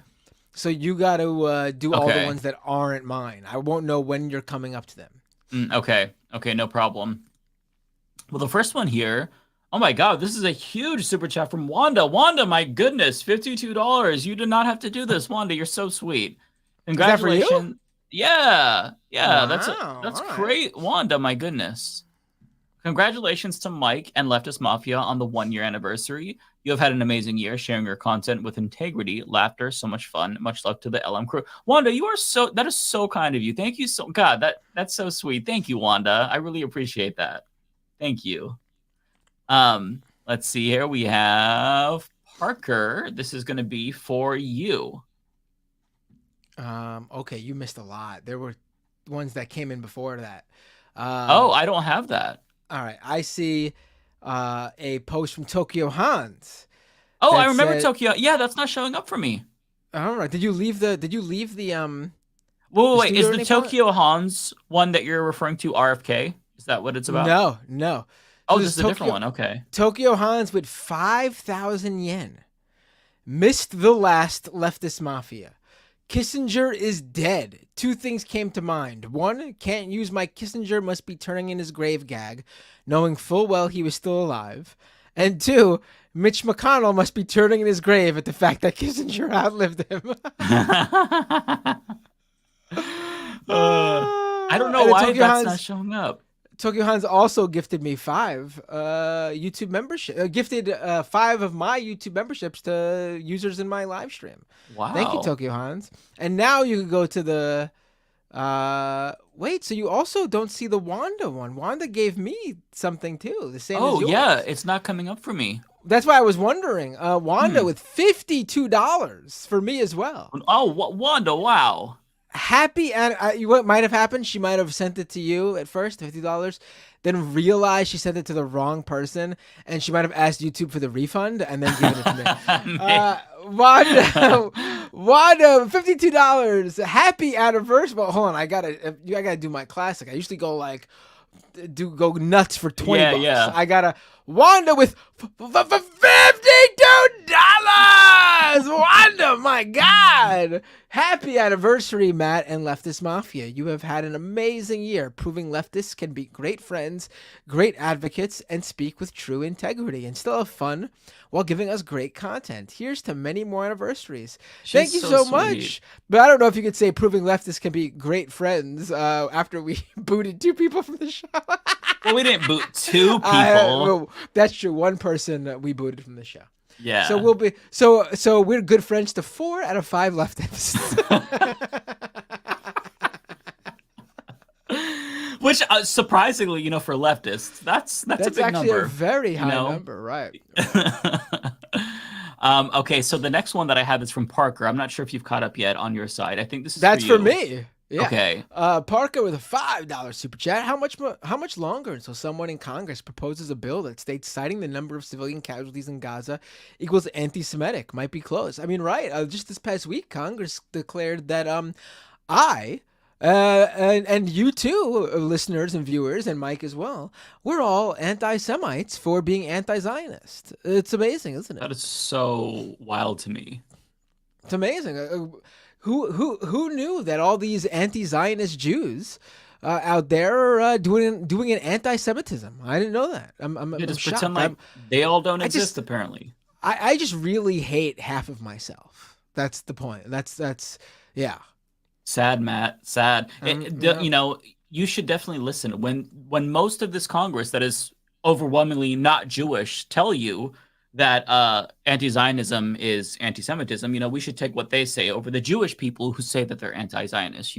Makes sense. Right. I was telling this. I said this story on the Majority Report earlier, and it was so fascinating to me.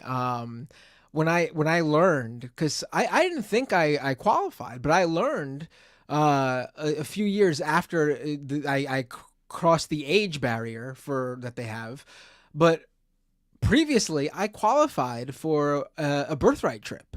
Oh, really? As someone who was raised, was baptized, raised Catholic, the fact that my dad is Jewish and that I am ethnically an Ashkenazi Jew, that was enough to qualify me for a birthright trip. And, I was able to, if I knew about it earlier, I could have went home to Israel. Wow. I mean, I'm not even, it's amazing. I mean, but I'm also an anti-Semite because you're no longer welcome. Well, I probably would still be welcome. They need the numbers there. That's the whole point of birthright. Yeah, I mean, the idea that even practicing Jews that are anti-Zionist are now anti-Semites. That is so insane. Including those very Hasidic, ultra-Orthodox sects. The ones that are literally like full-blown in the the traditional dress of the Hasidic Jewish people, and you see them walking around in certain, like, for example, you go to Crown Heights in Brooklyn, big Hasidic community there.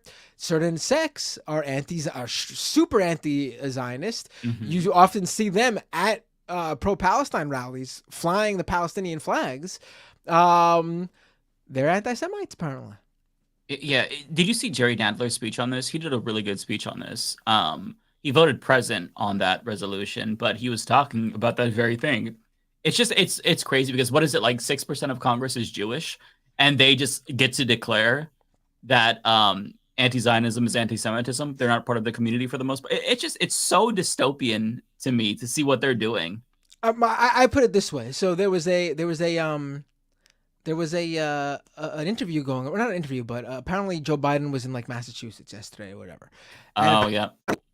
And while he's a Zionist, but he's saying out loud that he's a Zionist. And, it struck me that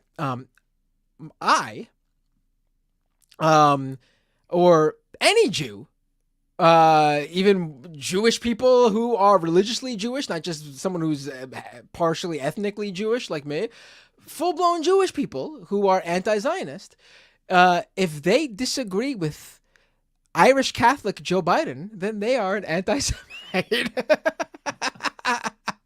That's the rules.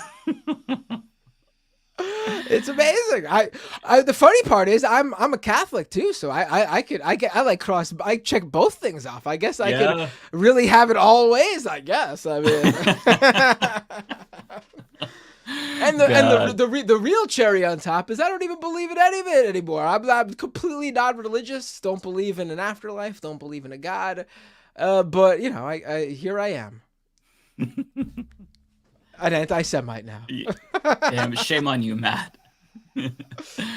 Okay, so we have James Bishop with $5. Thank you so much, James. Sorry for the low amount, but Jeff Wiggins for the win. You never have to apologize for the low amount. Thank you so much for the kindness. Really, really appreciate you sending the super chat. Yeah, love Jeff Wiggins. Would love to have him back. The next one we have is, I believe, for you, Donald James. Donald James with a membership chat. I'm still on the wagon, Matt. Let's go. Thank you, Donald James. Another one. This one's not for me. I think that's for David. Oh, okay. Where's David? He got his stream up. Oh, yeah. Whatever one of us is missing, it automatically is set up so it'll stream to our channel. So he's with us. It's on his channel. You can still watch it on Rational National. Right. I don't know why you would do that. He's not here, but.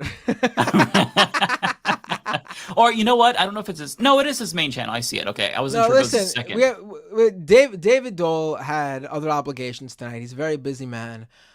He's doing important stuff, watching the video game awards. And he's gonna let me know if there's anything that is happening. Any good announcements? No, I was gonna take tonight off for the video game awards too, but after next week, I'm gonna miss 2 weeks because I'm taking the last 2 weeks of December off just to kind of like refresh my brain. So I don't want to miss too many episodes in a month. So I would have joined David tonight if I wasn't already going to play hooky. I wasn't going to miss anything over the next few weeks, but I will miss a episode in early January because of CES. Oh, that's interesting. CES is fun. Okay. I went last year and I brought you guys. That was awesome. Yeah. Yeah. No, I always enjoy the articles and stuff. The cool new tech that will probably never come out, but it's still neat to look at. Oh, people saying audio's choppy. Oh, is it? My goodness. No, it sounds fine for me. Yeah, it sounds okay. You broke out a couple of times, but yeah, I don't know what's going on. I need to get my next. I mean, I just got the because I have a very old iPhone. I just got the new one, and so okay. that's my Christmas gift to myself. Nice. It's also I on got the that one too. Apple payment plan, so I'm spending like something like $40-something a month instead of whatever ridiculous amount it is. You didn't, because mine is only $7 a month because I traded in my old phone. They gave me like $800. Well, you probably I looked it up. Trading it in would have given me like 200 or something. So it makes more sense. No shit. It makes more sense to either sell it myself or give it to someone who's going to use it, who has even older phone. Right. Yeah. I don't know what. Mine was pretty old, but it was like, I don't know, 11 or 10 or something. No, it's not a 10. I think it was an 11, I want to say. That was your previous one? Yeah. I got it. They give you $800 for an iPhone 11? $800, yeah. No. I got it like 4 years ago. No. Who gave you $800? Verizon. Are you kidding me? You must have did some deal or something. Apple's not giving $800 for iPhone 11. It was like $200 for an iPhone. That's what I have, an iPhone 11. Yeah, I don't know, unless I misheard, but they said it's only $7 a month after trading. I'm pretty sure he said $800 or something. I think you misheard. That seems plausible. Maybe your iPhone now costs $800 after the trade-in. Which one did you get? That's probably it then. That makes sense. Because you basically gave away your iPhone 11 for free. You probably got $200 for it. You shouldn't have. Never do the trade. Never do the trade-in. Always either sell it yourself on like eBay or something. You'll get more than the trade-in value. Okay. That would make a lot more sense because I was thinking like, goddamn, $800. But that that makes more sense. But it lowered the payment. So Mike's walking around thinking he got $800 for an iPhone 11. But wait, somebody says that they did. The base iPhone 15 model costs $800. So how would they give you $800 for iPhone 11? This person says that they did offer $800 for a newer phone. So okay, I don't maybe know. They were doing maybe they were doing a special like Black Friday deal or something. I got it in like September or early October. I don't know. I'm curious though. I'll look at the receipt because I still have it. Because it seems implausible, but I remember just being blown away. Like, holy shit, I can't. If that was a 4-year-old, like maybe if you bought it recently, the iPhone 11, it was like almost brand new, but still. No, I've had it for 4 years. I mean, it was in really good condition. I don't. They did not give you $800 for. I'll have to check for a 4-year-old iPhone 11. I'll have to check. Now you've got me doubting myself. We'll see. Actually, I think I'm so interested in this that I need you to leave right now. Go find that receipt. You know what? I've got to pee. I've got to pee. I'll do that. I'll pull up the RFK. I'll go check the receipt. But I can't go through them. I can't go through them without you. I don't have the comments. Do you see this one now? This is the next one, Tokyo Hans. Oh, Nope. You don't have it. Oh, okay. I mean, I see it because it's mine on my own YouTube channel. But you don't see it in the. Oh wow, No. That's weird. Tokyo Hans with us for 500 yen. Thank you, Tokyo Hans. RFK. Now let me tell you about my best friend and roommate in college, Bill Cosby. Yeah, he's just gonna go down. He's just gonna go down the down the line of and let me tell you about my neighbor, son of Sam. Let me by the way, my good friend actually was on the grassy knoll that day with my uncle.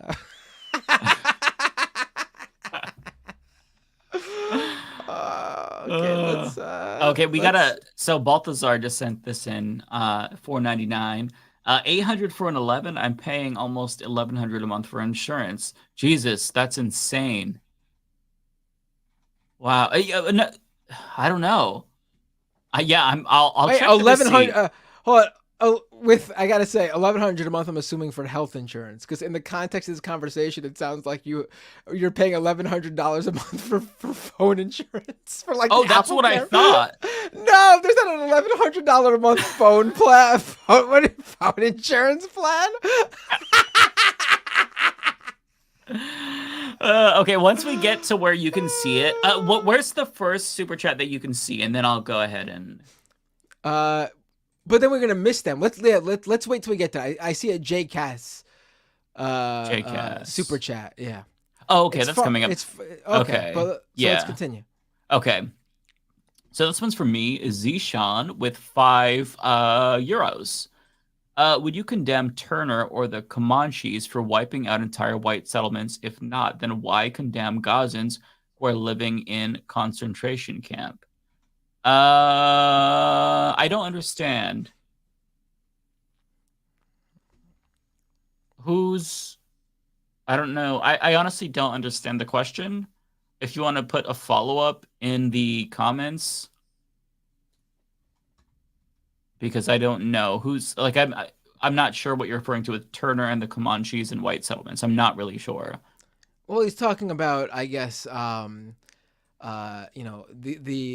oppressed attacking oppressors, some of which might not be, I guess, actively involved, like say IDF. Well, it's because I think the slave rebellion. That's what something. Right, okay, right. okay, I see. I mean, the difference is, I guess the difference in my opinion would be, the people hanging around there would be slave owners, right? Or people okay with owning slaves. Whereas in this specific context, these civilians living there are not actively involved in what's going on. I mean, yes, I know what the argument's going to be is that they are there in Israel, but I mean, if you were someone born in Israel, what are you supposed to do except fight for a Palestinian to be recognized with a state of their own? And honestly, a lot of people on those kibbutzes that were civilians who were killed or taken hostage, a lot of them actually were in that group of people who were peace advocates looking for a solution where Jews and Palestinians, Israelis and Palestinians live together side by side with a Palestinian state. So, I mean, I would say it's not quite the equivalent. And my personal belief is that civilians should not be killed or targeted. I mean, it'd be one thing if there was just an attack on IDF bases and there were casualties, people in the general area who were not meant to be there or who were not specifically targeted and were killed. Still unfortunate and sad, but not the equivalent of what we've seen where certain people involved in the October 7th attack with Hamas, seemingly, at least in some videos we've seen, did target innocent civilians. And I think that's a distinction. I've even said, like, I would have been fine if there was, if this was a targeted attack in defense of a family being evicted, like a Palestinian family being kicked off of their home, like how we see in the West Bank, and that there were Palestinian resistance fighters who showed up to defend that family from active settlers evicting someone from where they live. But that's not what this was. Mm-hmm. Yeah, no, I'd agree with that. Okay, so we have JP with $6. Hey, Matt Dole. I just wanted to say I thoroughly enjoy the Rational Report. P.S. I can't grow a beard either. Thank you, JP. We have Hideous Lemon with £5. Thank you so much. Knowles ignoring red states, loving trans porn, and the British Broadcasting Corporation. Yes, yes. Tokyo Hans. I think this one is for This you. one's from me. Yep. Michael Knowles is an anagram for Hellenism wacko. Is that all? Really? Oh, interesting. Daily Wire. This is C333949092 $2. Thank you so much. Daily Wire can't kidnap the willing. We have Nadia Yvette Chambers, $5. Conversion is a technical term in internet advertising representing purchases made through ads versus mere clicks or views, sans, clicks, impressions. Yeah, that's what I assume too. Yeah, I think that the person was probably saying that more clearly, but they stripped away the context so they could play dumb and pretend like they're trying to convert people into being gay. Very stupid and disingenuous. We have the CRB tree with $5. Thank you so much. Holy shit, I thought I knew that voice. What up, Jeff? Loved your takes on Dr. Rashad. Get wrecked, UIT scrubs. You don't need them, playa. Let's see. J Cass with $5. Just wondering is this the first one to show up in the Yep, I see this one. Is it? Cool. Oh, okay, perfect. So after I read this one, because this one is for me, there's one for you from JCast. I'll go run to the bathroom. I'll check the receipt, and I gotta fill up my water too. Wait, you should wait for the next one because JCast has a GTA comment for me, and you probably okay get in on that. Yeah. So after that one. Okay. So JCast says, just wondering if Mike still has puss in mind. Ha ha ha. Kind of sus, bruh. I do now because you mentioned it. What was the content? Oh, rest in puss. Oh, that was so funny. Yeah, that was good. It's on my mind again. That was amazing. Okay, this one is for you from JCast. JCast with $5 super chat. Can't wait to do woke shit on the new GTA, like the inevitable mission of a single mom robbing a bank because she can't afford daycare. Yeah. Or like what I think most people do in GTA is they just fuck with NPCs. You run up, you punch them, you steal different cars, you just do stupid things. Like it's a sandbox. It's it's not real, so you can be foolish. This one's for you. This not for me. It's probably for David. Oh, okay. Well, to David Dole, $2.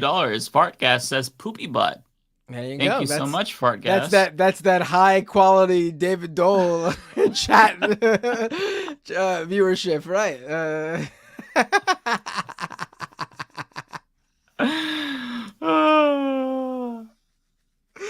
Sometimes we got people in our super chats being like, yes, but how would you line that up with the actions of Nat Turner and the Comanche Indians? Then we got David Dole's audience jumping in to give us a poopy butt.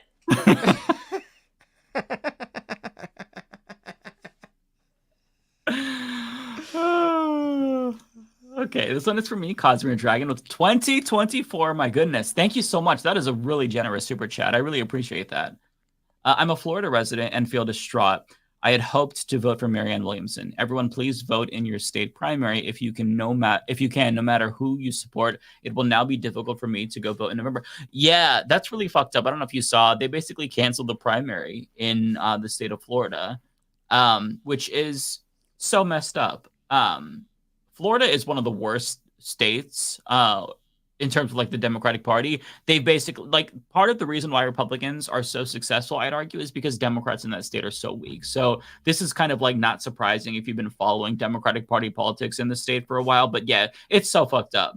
You don't even get the choice to vote against Biden in this state. I mean, it's not like he would have lost anyway, but still to take away that choice is so fucked up. Right. Former future goblin. This one's also for me. My goodness, you guys are so generous. $20 again. Wow. I voted for Fetterman and I want a refund. I'm horrified and disgusted. He does not represent us. I wish we could recall him. I feel utterly betrayed. I absolutely feel your pain. I don't blame you at all. Look, if I were in your position, I would have voted for him too, because when the alternative was this like huckster, Dr. Oz, it's like, oh yeah, well, John Fetterman isn't perfect, so you might as well vote for him, right? In fact, he's great in some areas. I think he's good at messaging. At least his team was. So yeah, I feel for you because I would have done the same thing, and I would too feel betrayed. I didn't vote for him, and I still feel betrayed. I didn't send him $1, and I feel betrayed.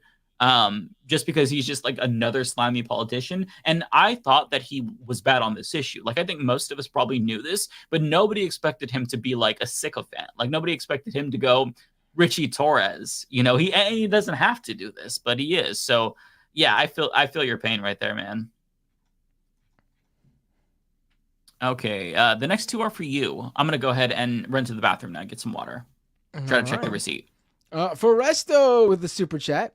Non-violent resistance only works as a function of leveraging capitalist forces against the government. There's no path to that in Palestine. Oh no, right. I think obviously I would never say what someone in their position, as someone who is not in their position, can or cannot do. I can personally disagree with aspects, but I would never say what they can or cannot do. But in terms of like by any means necessary for them, I think they have a right to resist the attacks and things like that. I just personally don't think that innocent civilians should be targeted.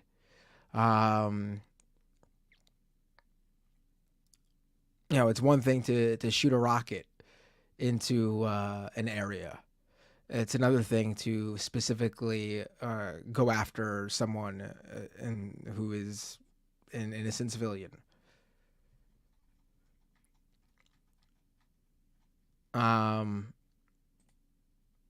Narrator with a super chat. Cornel West was denied tenure at Harvard and resigned because of his support of Palestine. Right.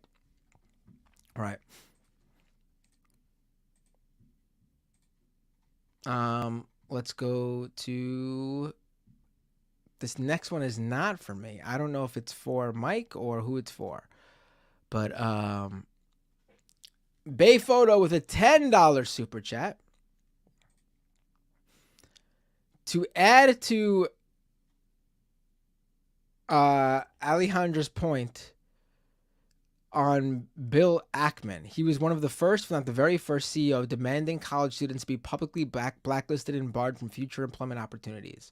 Right, and he's also out there, he's also the same guy out there saying that Elon Musk is not an anti-Semite. No doubt about it. He's attacking college students for being pro-Palestine as anti-Semites, but Elon Musk on his platform with millions and millions of subscribers, followers, I should say, telling them that Jewish groups are trying to place white people with immigrants and minority groups, aka the far right-wing conspiracy theory, the Great Replacement theory.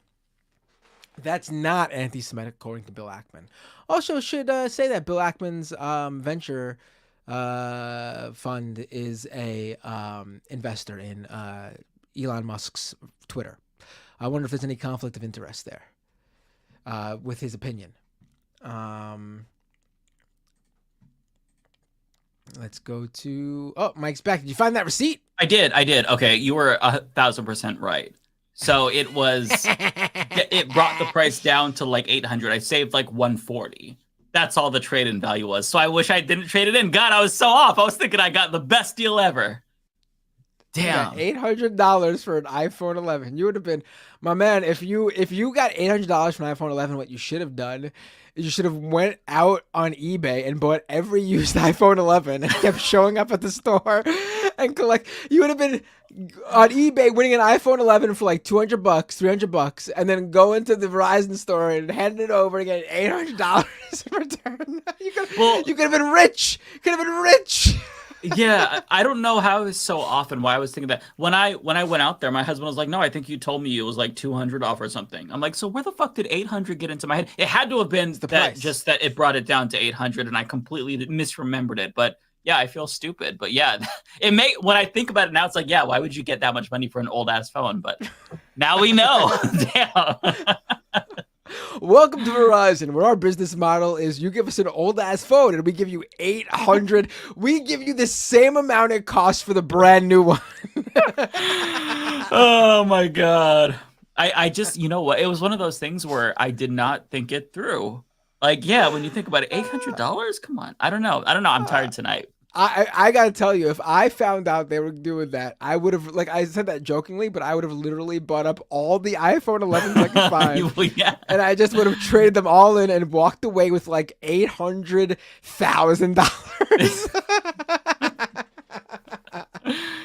Oh my goodness! You know the candles tweet, like Verizon's going out of business. It's like payroll, like $100,000.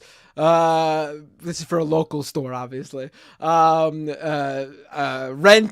$10,000. iPhone 11 trade-in promotion, $10 million. Like, someone help me. My business is going under. Now I'm questioning if it really is only $7 extra per month. I'm on my in-laws plan, so I don't see like the actual Which iPhone bill. did you get? Which iPhone did you get? The new one. The which one? There's 4 models of the new one. I'm pretty sure I got the Pro. I have the one with the 3 cameras. Okay, so that's either the Pro or the Pro Max. I don't have the big one. I just have the regular Pro, not like. Okay, so that one. I'm pretty sure it's just the regular Pro. That one's like a $1,000 phone. So that's probably what's you probably 2-year payoff plan. That's the usual. Yeah. What's 200 divided by 24? Yeah, that's about, you're saving $7 a month by trading in your old phone. That's where the $7 comes from. Oh my God. I just need to take you with me next time I upgrade my phone. They give you $7 a month for your new phone, for your old phone. I mean, $7, but fuck. Right. If you sold it, you would have got more, and you would have got it up front. Yeah. Yeah, I did not think of. God damn it. God damn it. Shit for brains. Shit for brains. Okay. Okay. Next one. I don't know what is wrong with me. This is not from me. Oh, it must be for David Dole then. Ethan Osborne with $5. Hi, I'm launching the first leftist ex-con/addiction recovery themed prison tube. Please peep the Lumpen Lounge, LOL. Okay, okay. I love this idea though that Mike's walking around getting like money off something, and he's completely confused about what the price was. like come buy a brand new car, $1,000 off promotion. That Mike goes around going, hey guys, guess who just got a car for 1,000 smackaroos? and then Mike's looking at his bank account. He's like, hey, what? To his husband, hey, honey, why are we missing $50,000 in our bank account this month? Although I will say, in my defense, the whole time I was there, I was very triggered because the person who was upgrading the old lady or fixing the old lady's phone, she was complaining about immigration and the border the whole time, and I was eavesdropping. So that maybe excuses a little percentage of my dumbassery because I was triggered and listening. But still, damn. Oh, Baldur's Gate 3 won Game of the Year. Shocker. Shocker. Okay. Should have been Fortnite. The only game I played. I think this one is for you. This is from Narrator. That is. Narrator with a $10 super chat. Yeshayahu Leibowitz, an Israeli anti-Zionist, said justifying the apartheid would infect the Israeli minds and lead them towards Judeo-Nazism. The bigotry of Israeli citizens shouldn't be understated. I mean, it's a very right-wing country. I mean, Zionism is a nationalist movement. Mm-hmm. It's a far-right movement. The idea that you would set up an ethno-state is a nationalist right-wing ideology. Right. Like there's no other way. Like this is what I can't square here. In this country, liberals, Democrats, etc., no problem calling out Christo-fascism. They understand Christian fundamentalism and Christian nationalism. They see it in the far right in this country. They see it in the Republican Party. They even call them the American Taliban because, of course, the only way to say someone is a terrorist or an extremist is to call out to, using Islamic or Muslim sort of terminology or whatever. Of course, that's what they got to do. Because we don't have a close enough example here, just Christians. Right. Like Islamophobia runs so deep that you would say that, right? But here they have no problem calling that out for what it is if it's a Christian. They have no problem calling out jihadists or terrorists if they're Muslim. But those same people are either Zionist or in solidarity with Zionists, making you pretty much a Zionist anyway, and don't see that it's the same flavor of ideology as Christian fundamentalism, Christian nationalism, Islamic fundamentalism. It's the same. Zionism's the same thing, different religion. Fundamentalism is fundamentalism. It's always extremist. It's always draconian. We have no problem calling out the countries that are governed by Islamic fundamentalist law. We have no problem rightfully criticizing, for example, the Saudis, Saudi Arabia. We do it all the time. Well deserved. We've got no problem doing that. We don't. We knock them for their views on women. We knock them for women not being able to drive in the country, for example. We criticize that rightfully. Why is it different for this country? In this country being Israel, why do they get a pass? We don't say Saudi Arabia is representative of all. Well, in this country, with the Islamophobia again runs so deep, but smart people don't think Saudi Arabia or one of the other Middle Eastern countries run by Islamic fundamentalists. We don't say that is all Muslims. We don't. Here, even better example. We don't say this country is like, I don't even know what percentage of this country is Christian, but it's the vast majority. But the Christians, the Catholics, the Protestants, whatever flavor of Christianity you are, you have no problem calling out the extremists in other Christian denominations, or even in your own even in your own beliefs. The average Catholic has no problem criticizing, for example, far-right Catholic priests or something who are anti-LGBTQ, but refuse to do the same for a far-right ethno-state where they have a extremely far-right nationalist government in Israel. They can't. Why can't you do it for this country when you could do it for every single other country, every single other ideology that's analogous to it, whether it be Christian, Islamic, whatever? But it doesn't make any sense. It does not make any sense. Yeah, it's beyond reason. Zero PE 4.99. Thank you, Zero. Appreciate that. Do you all think any of the sentiments of the protests for Palestine, as well as support online, will translate to anything electorally next year? I think it's possible, but not in like a good way for Democrats. Like, I honestly think that this is probably going to hurt Biden in a lasting way. Like, oftentimes you'll see support dip and then it'll go back up. I think that with him losing Michigan, specifically Arab Americans, that's going to be so hard to recover. So I think that there is going to be repercussions from the protests, but unfortunately, we're not in a year where there's like, somebody who's an alternative could win. It's just Biden or Trump. So I think that if this does translate electorally, it's going to be support for Biden dropping.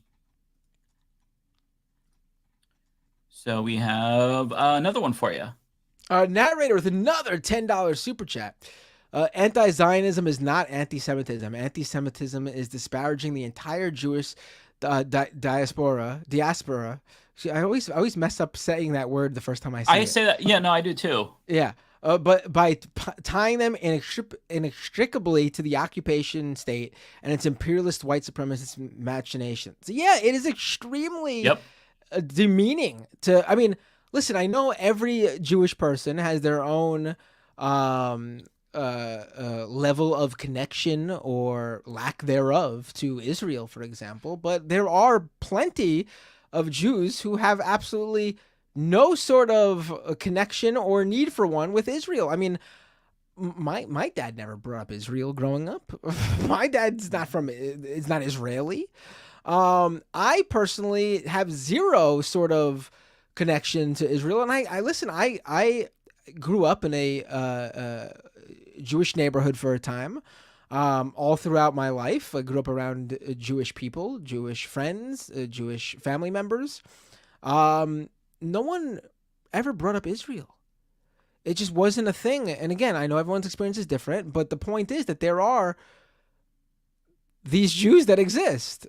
and it just doesn't make any sense to say that your Judaism is somehow connected to this country.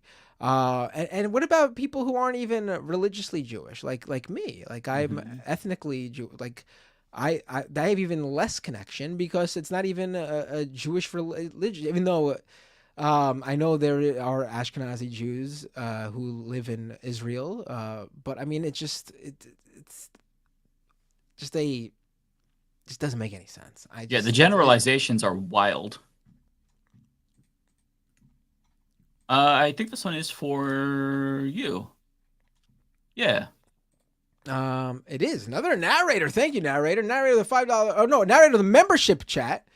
Judging by the way Netanyahu is cozying with Elon, believing anti-Semitic conspiracies doesn't make you anti-Semitic. Only being anti-Zionist does. Oh, they are. Of course, you're able to give a. I mean, Netanyahu has engaged in all sorts of anti-Semitic conspiracies himself. He claimed that Hitler actually wasn't going to do a Holocaust, but he was convinced to do someone by like the Palestinian Grand Mufti, which is not true whatsoever. Hitler did the Holocaust before he even met the Grand Mufti in Palestine, the Palestinian Grand Mufti. And from my understanding, from my readings of it, the Grand Mufti met with Hitler way after, and it was an attempt to find a place for the Palestinian people when the belief was that Nazi Germany was going to win because of everything that they were accomplishing by taking over country after country with their invasion. You can say that he was wrong for doing so, but he didn't give Hitler the idea for the Holocaust. Like the idea that you would try to remove that from Hitler, like you would try to say that Hitler doesn't have ownership and Nazi Germany doesn't have ownership over the Holocaust, just to further demean Palestinians. Yeah, is it's so just sick. Unbelievable.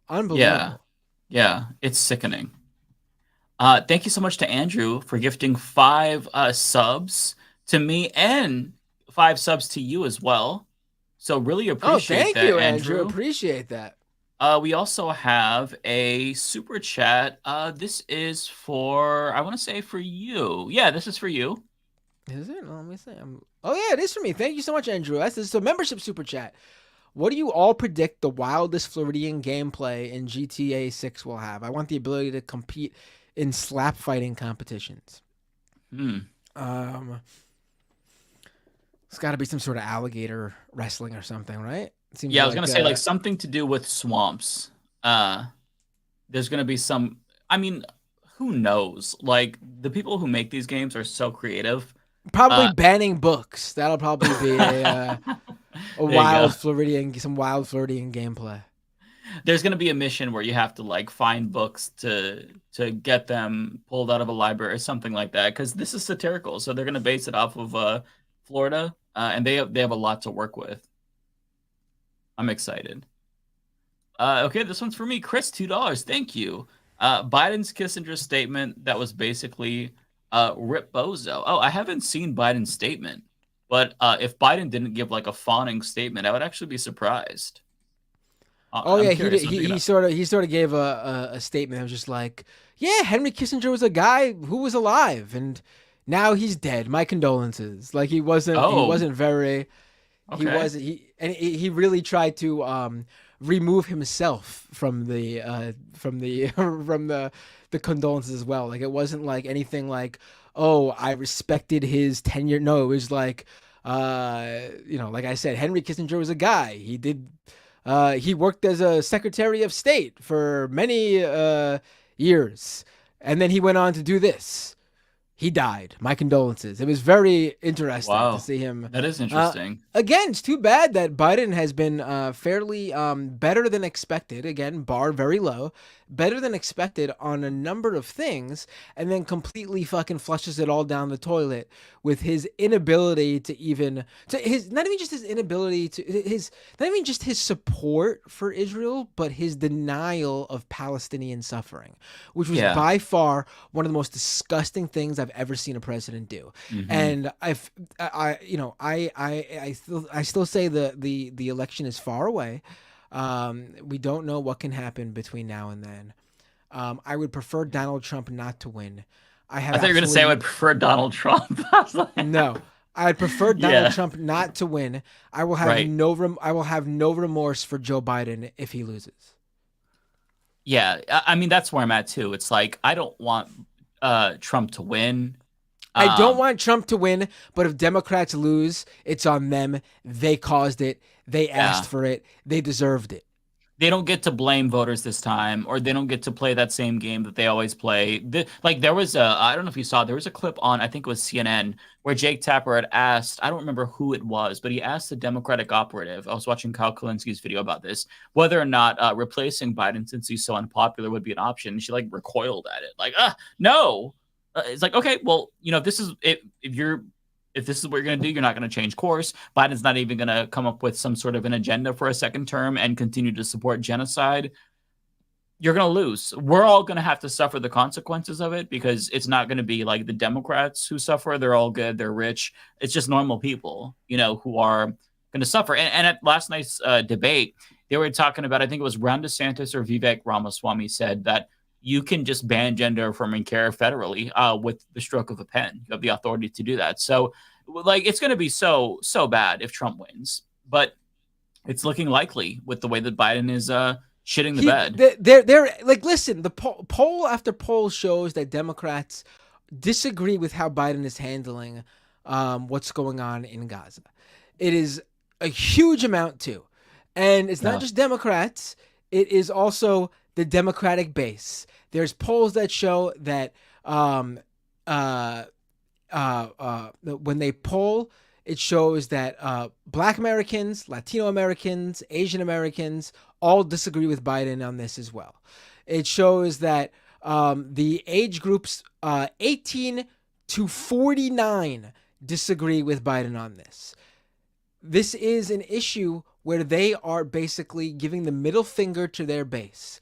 This isn't an issue that we usually come across where it's like, okay, you disagree that they've done enough in certain policies, but you have to look at what they were able to do. They couldn't get this passed because of Republicans. You can't fully blame Democrats for this. This is something where you just have to vote for the lesser evil or whatever. This is 100% on them. They are giving the middle finger to their base. This is not something Republicans are blocking them from doing. This is one area where the White House, the administration, has full authority on. Full authority. This is literally what they can do. This is on them.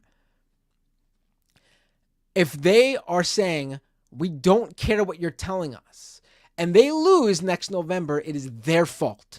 It is not like previous years. You cannot blame the base for this one. Yeah, I agree. They're telling you a year in advance they're unhappy. And not only are they, even at least previously they were, for like domestic policy issues, they're like, listen, what can we do, Republicans? And there's a modicum of truth to that. Even if they don't really agree with those policies, they also, even if they did agree with them, couldn't get them passed because Republicans, for the most part, even the most conservative Democrats who are within the Democratic Party who would block them as well. There is no excuse here. This is fully on them. And they have a year to fix it. Yep. Like there really has to be a point where you just realize that that 80-something-year-old Joe Biden is an adult who has responsibilities, and that what he does affects how other people act. And if his behavior results in, for example, enough Arab Americans and enough Muslim Americans in places like Michigan to not vote for him and stay home or vote third party, then that was, and they gave him a year in advance to fix it, and he did not, then that is fully on him. It is his problem. We expect more. We expect more from children. We give more responsibility to children. And we're saying that this 80-year-old man who wants to be president has no bearing on whether he wins re-election or not, based on the base telling him a year in advance that he's doing something they don't agree with, that he has full authority over. Yeah. Yeah. Well said. I think this one is for you.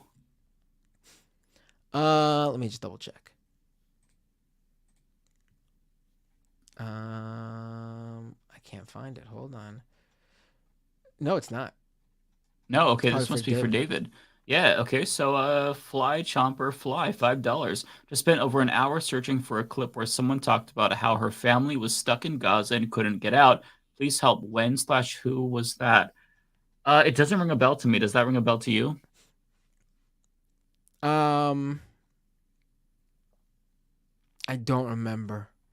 It doesn't ring a bell for me. I've heard like stories like this, but it's been a while back, so I can't recall specifically, unfortunately. Oh, apparently there's a neo-Nazi racist troll in someone's chat. Not my chat, because I mean, obviously not my chat. There was somebody named Bob. I banned them just now. I saw a super chat from Nadia, I think. Okay, they were in your chat? Unless there's a different one, but yeah, I just banned somebody who was spouting some transphobic bullshit. All right, makes sense. They would be in your chat. I get it. I got the perfect chat. Little angels. I got the perfect chat. They're angels. They're so perfect. They're amazing in everything they do. The best of the best. Yeah, thanks to Nadia for letting me know. I saw that person in the chat, but when I saw them, it just looked like a conservative. Apparently, they kept going on about dumb bullshit. So thank you, Nadia, for letting me know. Okay. So we have this one. This one is also going to be for you. This one is David. this one's for me, but not also for me because the previous one wasn't for me. Prosh with the super chat, $10 in Canadian money. Am an Iranian ex-Muslim who got asylum in Canada. If Palestine is established as an Islamic state, what are someone like me or an LGBTQ person would be executed or imprisoned? Would you still support Palestine? Well, this imaginary Palestinian state does not exist, so it seems like a waste of time to talk about it when Gaza is being bombed to smithereens and hundreds of people are dying every day. I mean, if Palestine established an Islamic state, well, I would be against those laws and the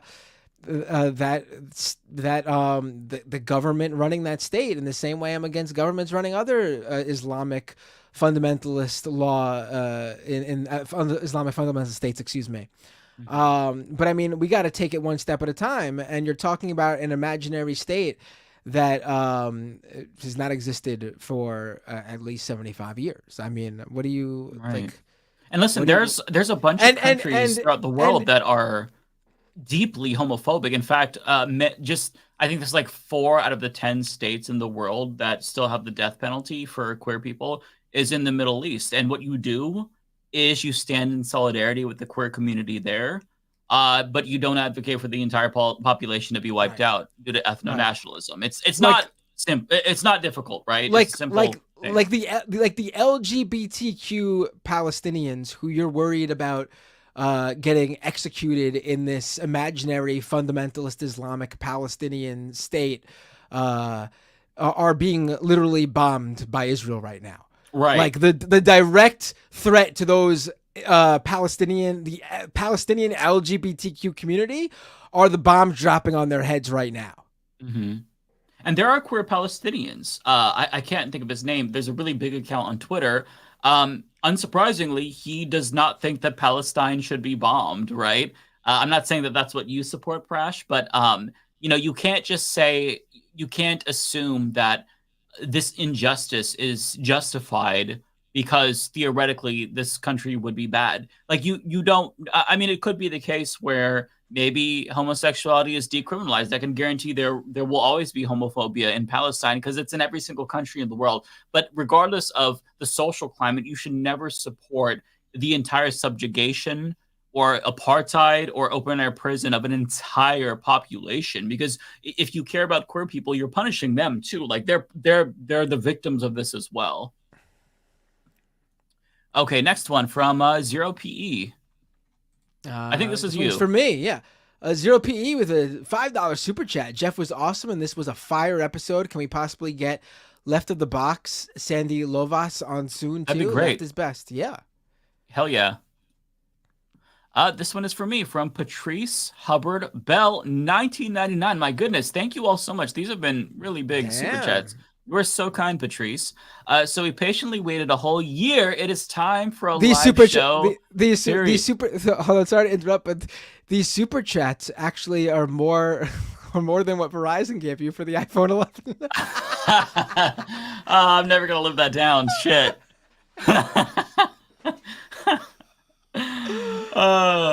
It's time for a live show, period. We will help you organize and set it up. It just it at least needs to happen, and Olay is required to be there, not the triangle one, though. Proud of you guys. Yeah, of course. If we do a live show, yeah, Olay has to be there for sure. That would be so much fun. I wouldn't even know where to begin. I would love to, though. I think in 2024 we do it. I say we do.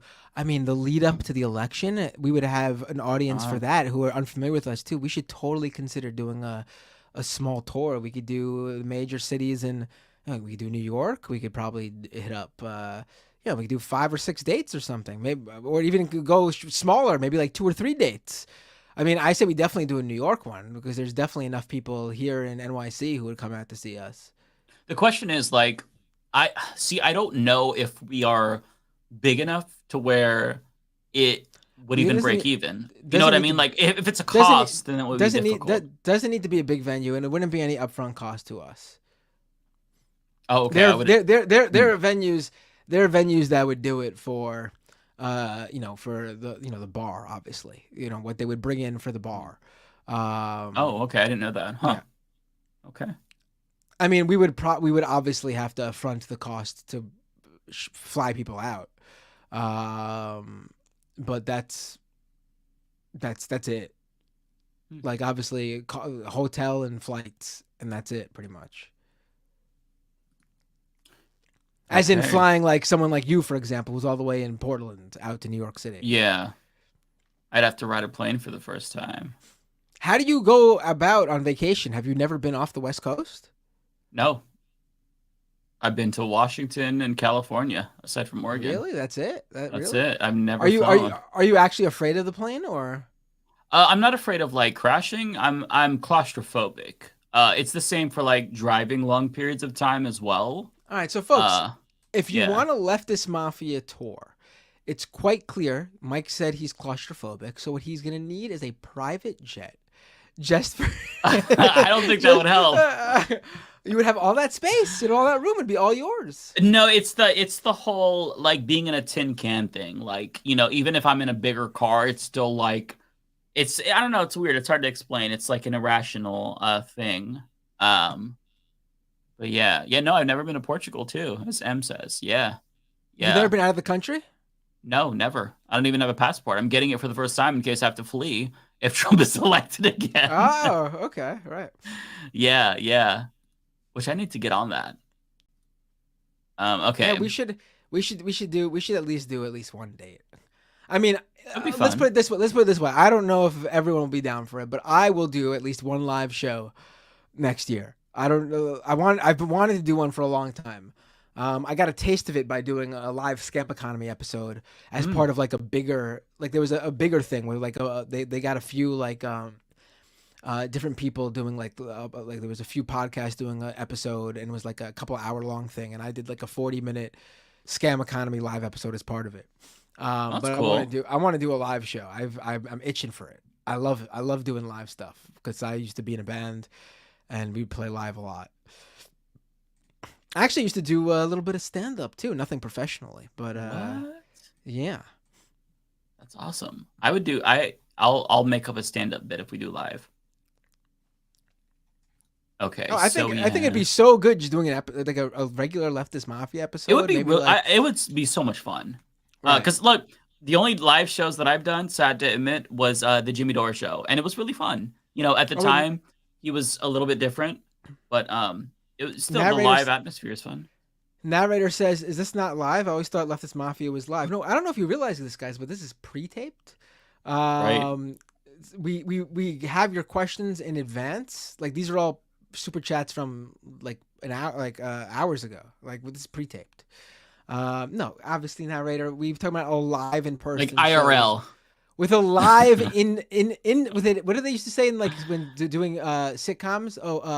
This episode was filmed before a live studio broadcast. Yeah, that's what. Yeah, we would do a live episode of Leftist Mafia with an in venue audience. Yeah. That it would be so much fun. Like I think we would all really enjoy instead of you guys giving us super chats and asking questions, we would set up a mic in the middle of the venue where everyone's seated, and then there'll be a part of the show where you all go up, whoever wants to go up to the mic and ask a question. And to retain the super chat feel, I will, before you could ask the question, I will walk up to you and extract whatever money you'd like to give to us.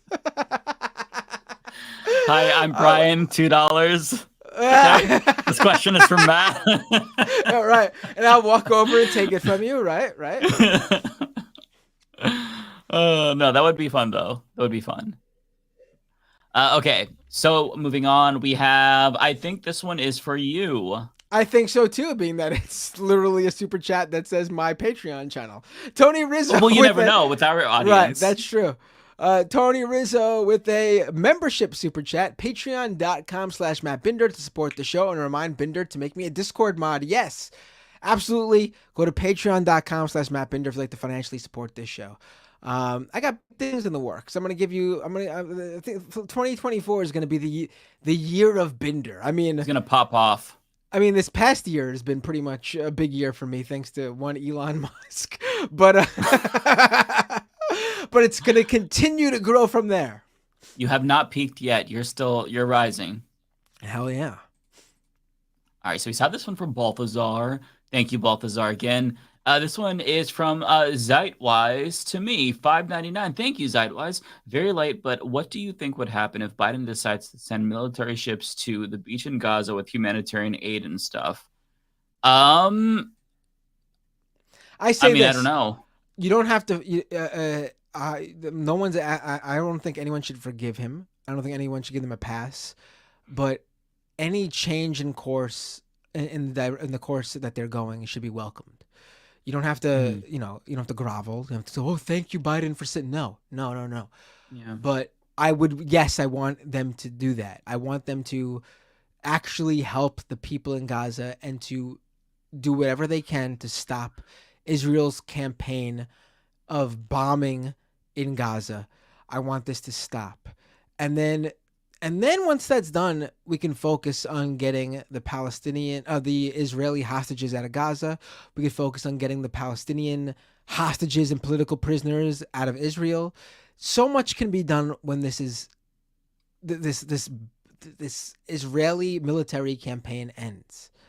I think that honestly, again, I don't think it would help unless the bombing stopped. Personally, right? It's hard to say. It's so hard to say, though. The damage will be done.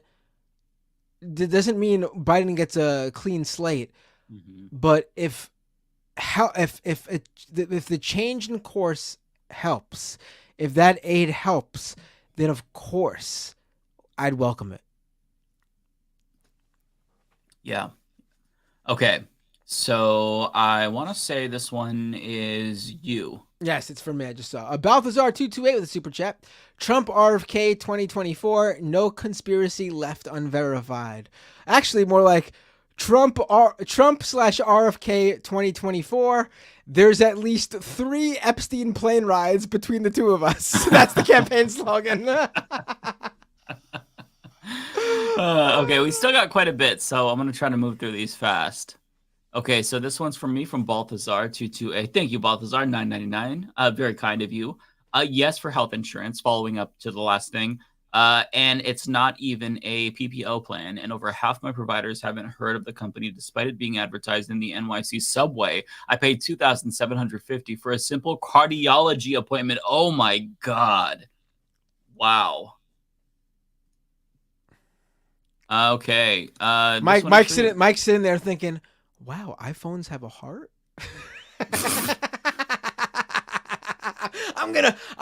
this is gonna be my thing. Like how David Dole's got the racist chat.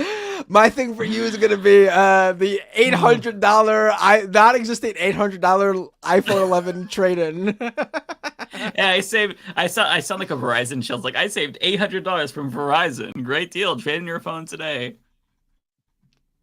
Okay, so this one is for you. I'm pretty sure you might be able to convince Mike to give you money and have him walk away thinking he profited off of the situation.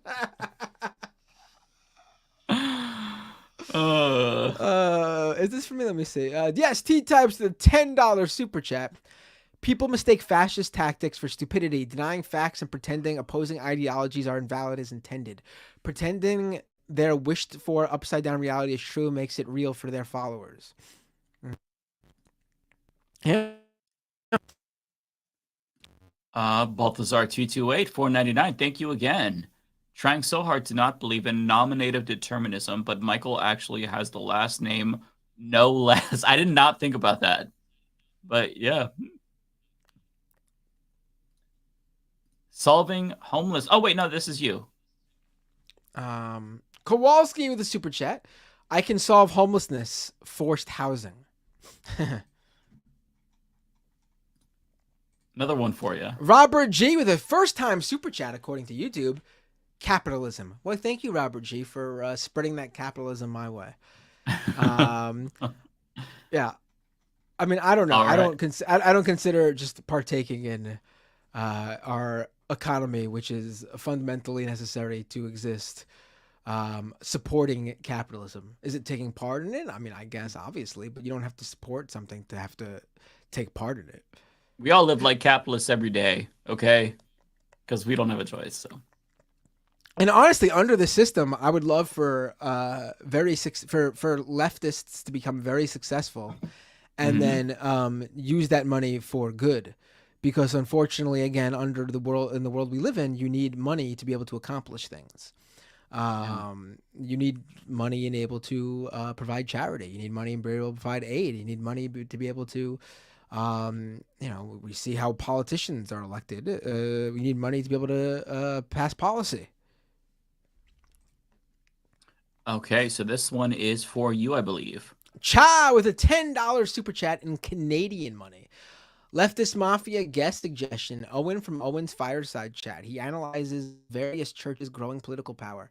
Interesting. I'll have to look that up. I'm not. Is that Owen's Telltale? I can't remember. I'm pretty sure that somebody recommended an Owen. I'm not sure if this is the one that I'm thinking of. Interesting. Okay, this one is from me, from Lizzie Bennett, $5. Thank you, Lizzie. Congrats on the Leftist Mafia anniversary, guys. Any of you familiar with epic rap battles of history? Of course. Please check out Ford v. Marx. Oh, I've never seen that actually, but I used to watch those all the time. I wonder if they're still going, but I'll check out Ford v. Marx. I used to love those. This one's you. For Resto with a super chat. Since we're talking about games, a Baldur's Gate modder just got banned from Nexus Mods for solving the problem, quote unquote, solving the problem of gay sex by transing a character. What? I don't even know what to make of that. I don't know. I'm not familiar with the game. Interesting. I don't know. I thought that you could. Pretty sure you could already be gay in the game. Actually, yeah, you can be gay in the game. I'm positive. So I'm not. I don't know. I'll have to look into the story more so I get a better grasp of it. But yeah, you can definitely be very much gay, straight, bisexual. There's a lot of sex in the game if you want to. Hideous Lemon with £2. Thank you, Baldur's Gate Game of the Year. No Zelda for Mike. Dang it. Honestly, I kind of thought it probably would win, and it's deserving for sure. For sure. It's not necessarily my cup of tea. But, and that's not saying that I don't like it. I played the first act. I just need to go back through it because I kind of got sidetracked by Lies of P. But yeah, I'll give it another go. I think I'm going to be the class or I don't remember what it was called. The dude that, or the ability that lets you talk to animals. I think if I played with that, it'd be better. I was a Gith Yankee. I don't know if that has anything to do with it. It's been a while, but okay. Prairie Fire with $2. Thank you, Kowalski. I traded an acre of corn for an iPhone 13. Did they give you $800 plus? Or no? Well, the acre of corn. Oh my god, I'm tired. I read that and just an acre of corn is probably like thousands of dollars. I'm assuming. I don't know. It's got to be at least 800. No.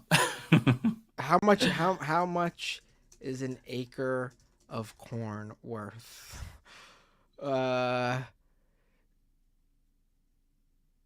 Oh, okay.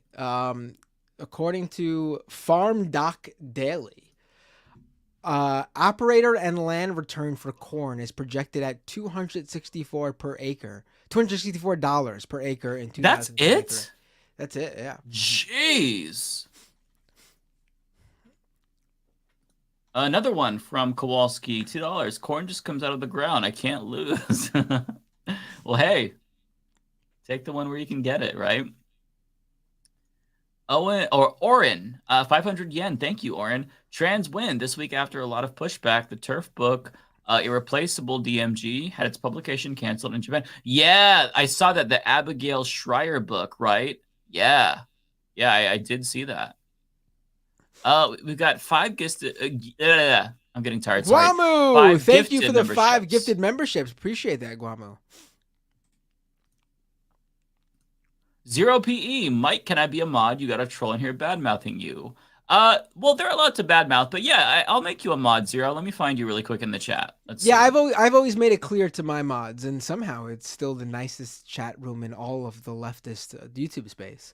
But I've always made it clear that I don't care about people, even right-wingers coming in and saying stuff, as long as they're not being, overtly bigoted or ruining the chat experience, like harassing someone who right, is yeah. gay or, somebody is totally allowed to talk shit about me, though, for sure. Yes, like you could talk shit, you could even fight for your right-wing ideals or whatever, but attacking individuals in the chat, harassing them, saying just outright slurs, that makes you go. Yeah, we try to keep it light, not too heavy on the bans. If somebody wants to, insult me or disagree with me, I think it's totally fine. If they're just trolling, then they can go. But yeah, like Bob Busters, for example. Thank you, Nadia, by the way, for pointing that out. Nadia Yvette Chambers. It was spewing anti-LGBT hate. Yeah, that's the kind of stuff where they get the boot. T-Types with a membership super chat. You could all meet in NYC and then ride a train together across the country, having shows where it stops.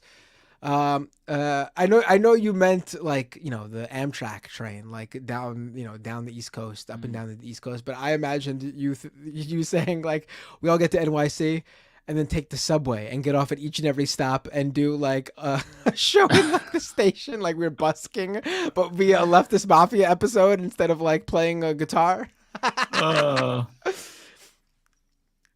Like we're in Penn Station going like, welcome everyone to Leftist Mafia. Okay, this one is good. Tokyo Hans with a $500 yen super chat. 500 yen, not dollar. Leftist Mafia needs a neutral location where you can all meet. I suggest Tokyo. There we go. That would be, for a first flight for me, 14 hours might be a little bit long. But if we're looking for a neutral place to perform, then I guess it's clear Leftist Mafia is going to Switzerland, baby. Hey. I like how you called it perform. Are we performing? Of course. If you're on stage, it's performance. Okay. I mean, we're performing. We perform when we do our stream too. Like, obviously, this is, we're not doing like a scripted entertainment show, but obviously we present in an entertaining way. We're not doing like boring, like straightforward, like reads off a paper as if we're like news, like AM radio or something. That's true. Okay, I like that. Bay Photo with $4.99. Mike, you mean to tell me you live in Portland and have never experienced the god-awful green carpet at PDX? No, I have actually. I've been to the airport multiple times. I just never have flown myself. But yeah, that iconic carpet at the PDX airport is amazing. I love it so much. And I love how anyone who lives in Oregon, whenever they go to the airport and they're leaving, they all like put their shoes together and they take a picture of their shoes that they're at the airport, so you can see the ugly carpet as well. It's iconic. You have to. But yeah, I definitely have that. I have seen that.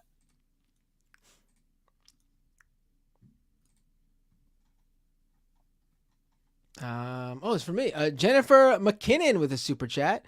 Great show tonight. Matt, you are really good at what you do. Tonight you were funny, you were angry, and you were sad, but always so knowledgeable. Oh my God, I gotta like screenshot this that was like good. and like post it as like a review on like on my podcast, like the promotional materials. Yeah, like the listener Jennifer says, Matt, you are really good at what you do. Tonight you were funny, you were angry, and you were sad, but always so knowledgeable. I love it. That's a really nice comment. And very true. I agree. You're on point as usual. Until you started talking shit about the $800 thing. Let's not go there. But other than that, you did good. I mean, it's not really talking shit when you walked into it yourself. You basically like handed it to me on a silver platter. You were like, Matt, I got $800 for my iPhone 11 by trading it in Verizon. Wait, Mike, tell us the truth. Did you just sign a sponsorship with Verizon and you had to you come on your channel. You come on your YouTube channel. You have hundreds of thousands of subscribers and you outright tell them that they could get $800 if they go to Verizon and trade in their 4-year-old iPhone 11. I mean, it is beyond the pale, Mike. It is. You need to let the FCC says you need to let your audience know if you're providing sponsored content. Was that a hashtag ad, Mike? Be honest. Yes, it was. Hashtag ad. I hate you. Unbelievable. I knew it. Mike's a sellout. Oh my God. I shouldn't film when I'm tired. I'm like so tired. I would have never revealed that on a normal day because I never would have thought to. Okay.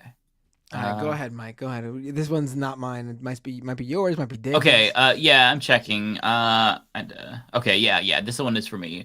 Eric Archampong. Hey guys, just saying hi. Was watching the Game Awards with Hassan. I plan on catching up on today's show tomorrow. Well, thank you so much. Really happy you stopped by. Were you physically Were you physically hanging out with Hassan on his couch watching the Game Awards? Hey, that's fun. Okay, so give me one sec. Here we go. How nice though of Eric. That was the last chatter's name, right? Eric, to jump in just to give you a super chat. That's a good fan. Really nice person. Yeah. Didn't even watch the episode. Mike could have came out and said that he is coming out as a right winger tonight, and he is throwing everything he's ever espoused out the window. And Eric just kindly jumped in and says, "Love everything you do, Mike. Here's $2."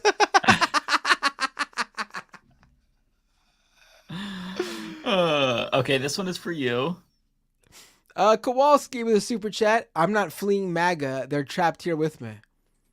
Okay, Kowalski. There you go. The Wasting Times, $1.99. Ukraine funding stalled in Congress is so effed up. I didn't see the update on the latest the defense bill.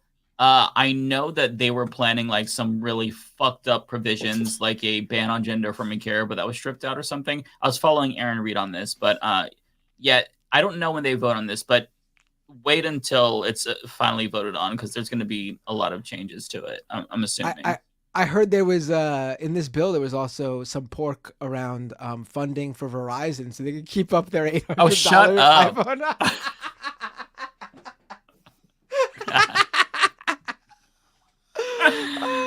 Oh my God. Bastard. All right, the next 4 are the last ones and they're all for you. No, are they? Yeah. No, I only got 3 here, so one of them's not. Oh, okay. So Ren with a $5 super chat. That crooked genius told me my iPhone was only worth $140. It's worth much more than that, folks. Believe me, at least $800. Everybody's gonna go Karen to their Verizon retailer.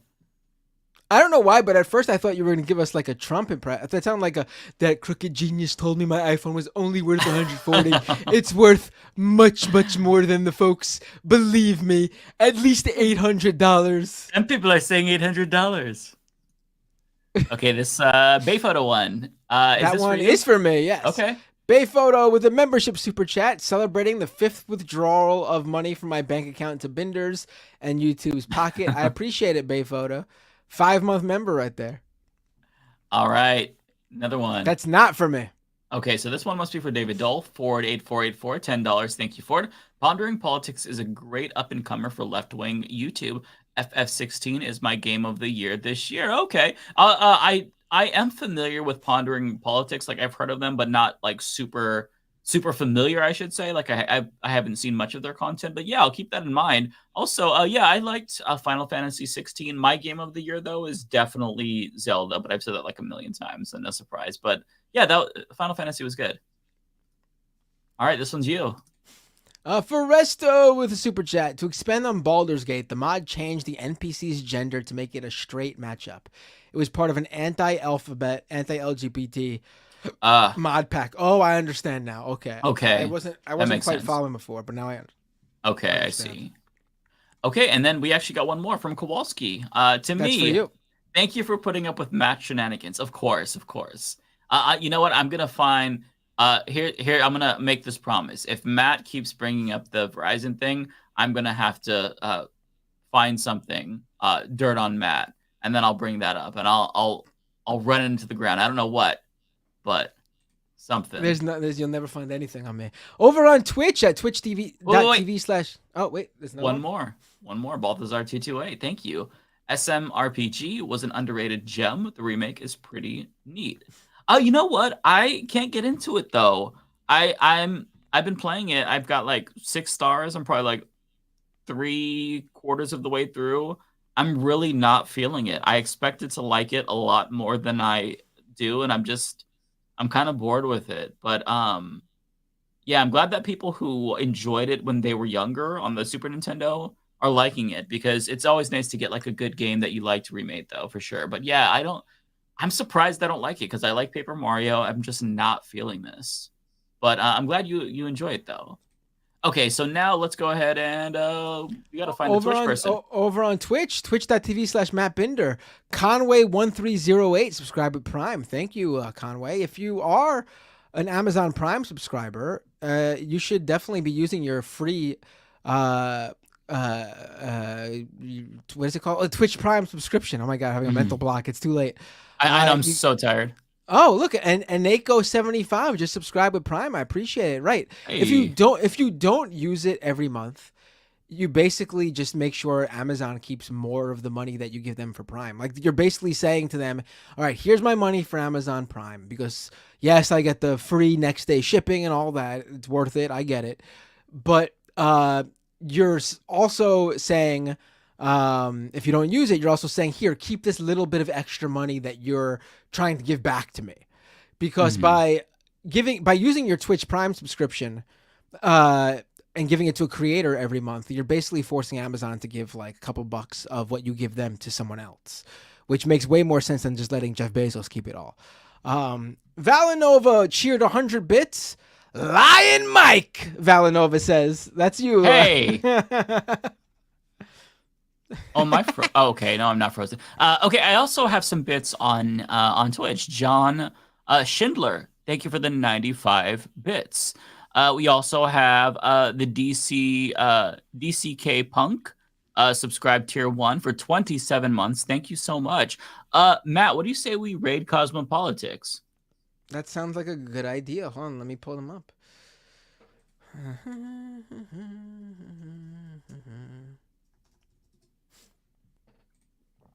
It's a great idea.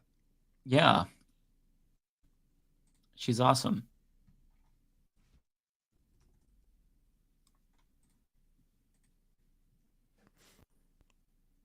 Well, 1 second. Did you press it yet? Not yet, right? It's just it's counting down. Oh, Lord, let me do that right now. Let me press the start raid button and start counting that down. I